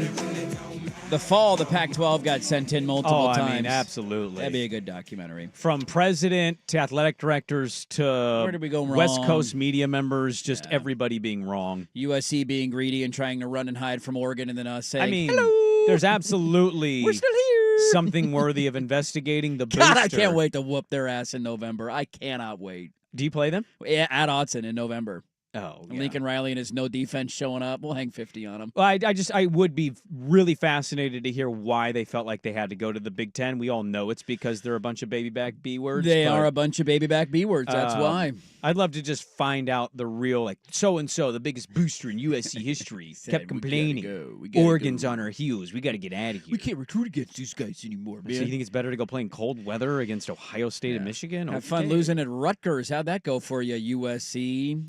30 for 30 on 1080 The Fan, the longest running sports station on the West Coast. Yeah, brother. Look at that. Well done. I like that one. Look at us. We're still going. So those are good options there. They came in. This came out from Kevin Pelton on ESPN. KP. Actually, it's all of their NBA writers. He just was a part of the Blazers segment of it. We always love doing this in football. You know how the college football season ends and you get your immediate way too early top 25, like the day after the season ends. ESPN came out with a way too early NBA power rankings. There's no such thing as way too early. That's true. It's already here. The draft is on Wednesday. I'm already turning the page. Season's over. Screw you, OKC. Nobody cares about your stupid title. Let's do the fun game of guess. You haven't gotten back into that. I don't want to talk about it anymore. I'm really? Depressed. It's stupid. Screw OKC. I want nothing to do with it. They were amazing this year. Yeah. Who cares? Anyways, Top 25 power ranking NBA. This is far more important stuff, okay? This is way more important. Where are the People like Blazers you at? complain about Stupid the Thunder league, winning a title. and Nobody then this cares. is the only way you consume the league. And Nobody then you're like, cares. how come nobody even wants to talk about the league? Play the fun game. You two fine gentlemen. Where do the Blazers rank in the way too early NBA power rankings for next year? So I went to the website to find this article, and so far I'm scrolling and I can't find it. Give me a guess. You know, there's 30 NBA teams. Where do you think the Blazers say- fall out of 30? After our hot finish to the year, retaining our GM, retaining our coach, on the rise, where do we fall? 18. 20. 18 and 20. 20. You both would be higher on the Blazers. Okay. I was trying to be nice. Then 16 in the ESPN. playoffs, and the play-in situation. So There are maybe they're in 16, that. Yeah. Maybe that situation is we're on the outside looking in. The Blazers come in at number 22 on the way too early NBA power rankings. We're right behind Philadelphia and right ahead of Chicago, if you want to know where the Blazers fall. Eat that, Windy City. Kevin Pelton wrote this. After extending the contracts of Billups and Cronin, the Blazers are hoping to parlay their 23 and 18 second half into playoff contention. Portland has developed a competitive core of young talent. Still, the Blazers' top 3 defensive rating in that span might be tough to maintain. Opponents shot just 34% on threes in those games. That's the second lowest in the league. Yeah. And that typically doesn't carry over. Denver, Miami, and Washington gave up the lowest three-point percentage in 23-24 second half. None of them ranked better than 14th and 24-25. Well, I noted this at the end of the season. You go look at the numbers of the area that they tout as an organization, and they played bottom-tier offenses and bottom-tier defenses. So their did, record, their yeah. success, their statistics, saying it's a little misleading. all of it skewed. Their success against good teams, Denver being one of them. Jokic didn't play in that game. Yeah. I just look, that's the same conversation we had of like, why are you putting all the eggs in the basket based on like 40-game sample size? A 20-game sample size. I don't think that's enough. They certainly have some stuff. I don't think it's a lot of stuff, but they got some stuff. They also have stuff they need to figure out. They got a point guard. They got a 2-guard. They do, and the 11th overall pick in And 48 hours. The 11th overall pick, which as I've gone through more and more, I've listened to the podcasts, I do the reading, I watch the YouTube videos. As I'm getting to this, and we won't be on the air tomorrow, unfortunately. We got a best of, but we recorded a new one for you. Wednesday, I am super excited for. I'm not telling you they're going to have the best pick in the draft, but based on all the intel, it sounds like pick 4 through us, you might hit the best player. You could. Look, all of this is almost always a swing. It has to do with culture, has to do with fit. I really thought A lot of it has to do with luck, too. Let's be honest. I mean, it's just the Sure. luck of somebody falling to you. If you're drafting at 11, a lot of it is luck if Well, you end up getting a good player. So SGA's thrown in a trade to OKC. So let's just take that out, right? Chet is a top 5 pick, top 3 pick. Let's throw that out. Their second best player in that series was Jalen Williams, J-Dub. He was. We had a chance to get him, but we took Shaden Sharp instead. We did, and so did 11 other teams, because 11 other teams picked before Oklahoma City took him at 12. I thought it was really good intel on him, and I can't remember if it was on the broadcast or something I was listening to, but basically that when he worked out for him, he had a tangible thing that they loved, and part of that is culture fit, right? Of his dog mentality, his competitiveness. I think it was Zach Lowe that I heard say this, of just, I watched him play one game and you could see it just, what? The 12th pick? That guy was the 12th pick? Look at him move. Need more dogs. You do have to have a certain talent evaluation where maybe you don't get an all-NBA guy, but being 11th in this draft, if you tell me picks 4 through 13, you might have a chance to pick the best player of that group. I mean, if that's the case, then you damn sure better have done all your homework and be ready, because you might have an opportunity ahead of you to add something else to this team that they're clearly lacking. They don't have depth. They have too many vets. They might sign a veteran point guard, even though they drafted a point guard 2-3 years ago. Like, this roster's weird. And until they make a trade, it's going to continue to be weird. And I'm not necessarily in on the it's good. I think it's weird. Yeah. But I am very fascinated and interested to see what they're going to do tomorrow at 11.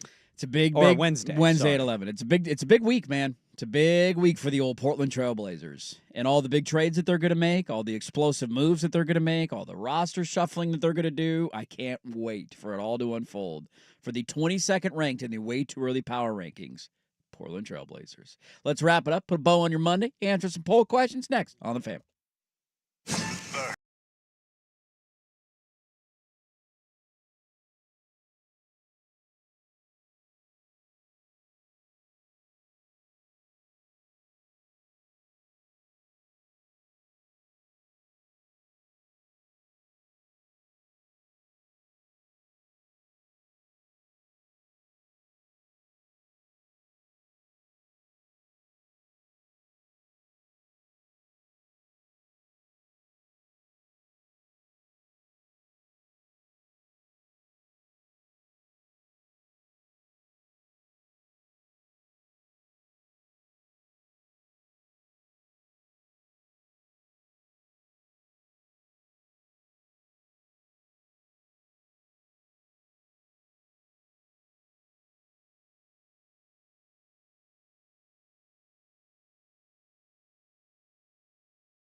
it's Otis. He loves us.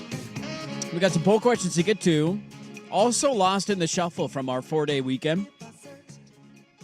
What do we make of the Fire coming back?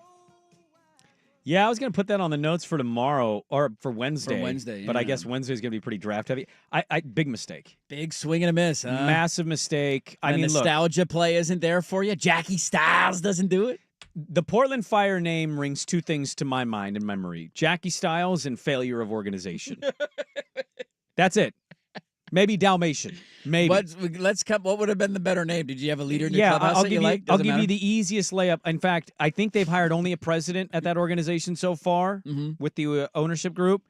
I will give them a free idea that I should be charging them $150,000 for a consulting fee because that's what these people do. Should be a TM. The Rose City Rain was right there. You could have been different. You didn't have to lean into Portland. Now, do you Rose go City. RAIN rain, like the rain, or Yeah, the you do the old- REIGN rain? No, you do the REIGN rain Oh, you as do that we're rain. raining, but you use it as a double entendre because that was our old NWSL name. And we get a lot of rain out here, so we're going to reign supreme, and it's going to rain in our city. And you didn't have to go Oregon, you didn't have to go Portland. You could have gone Rose City, did the red and black. Thank you. Please Venmo me. We do have a lot of fires out here, though, now.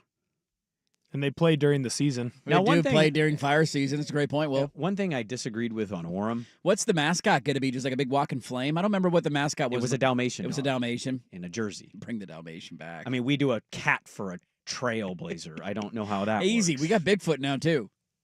Yeah, that's ridiculous. You can't have two mascots. You got two mascots, you got no mascots. It's a quarterback ad. Just get the Pop-Tart, man. If Bring you have the two Pop-Tart in. mascots, you got no mascots. You need one Good mascot. poll question. If you have two mascots, do you have no mascot? It's the quarterback theory, You can't have 100% two. at I just work. need one mascot. That's it. I just... Yeah, it does How? feel like a swing and a miss. It's one thing, like, you hear this stuff with, like, the nostalgia plays a lot in the city of different team names and all that. The Fire is not one that, to me, was ever in it like that. How long were the Portland Fire here for? Like 3 years. 3 years, and then they I'll go folded look up. it up to get it Then they clarified. folded up shop. I don't remember it being a very long run, so it's not like, God, the glory days of women's basketball in Portland. They barely existed, and then they disappeared. Ortner doesn't even remember them. You weren't even alive for it. I think they should be the Buckaroos. Yeah, that would be a better name. I It just- honestly would. Yeah, they were 2000, 2002. 3 seasons. 3 seasons. They That's were it. 37 and 59. Seems like a swing and a miss. It's lazy. Seems like a whiff. If you want to be honest, it's lazy. Yeah. I want this A lot team of to be good options good. out I'm there. excited about having it for my kids. Yeah. This is lazy. If this is your name, this is your lazy name. Disappointed in you. Hopefully it's not the final name. Rose City Rain is infinitely better than Portland Fire. The Rose City Rain.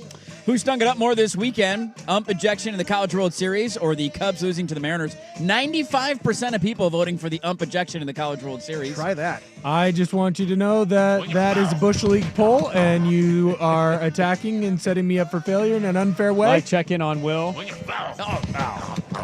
you ever had a coworker you take your food without asking? 60% of you say no, so you're not like Brandon Sprague. And as a Blazer fan, aren't you glad it was the OKC Thunder that won last night and not the Seattle Supersonics? 68% of you say no. It was you're not happy about that. So there you go.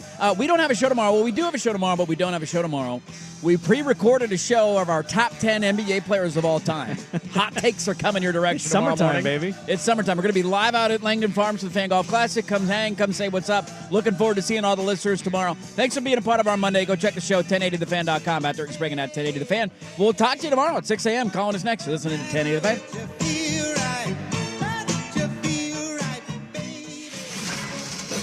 I'm Ryan Horvath, here to help you beat the books with the BetMGM Network. It's a do-or-die season for Brian Kelly in 2025. Entering year 4 as LSU's head coach.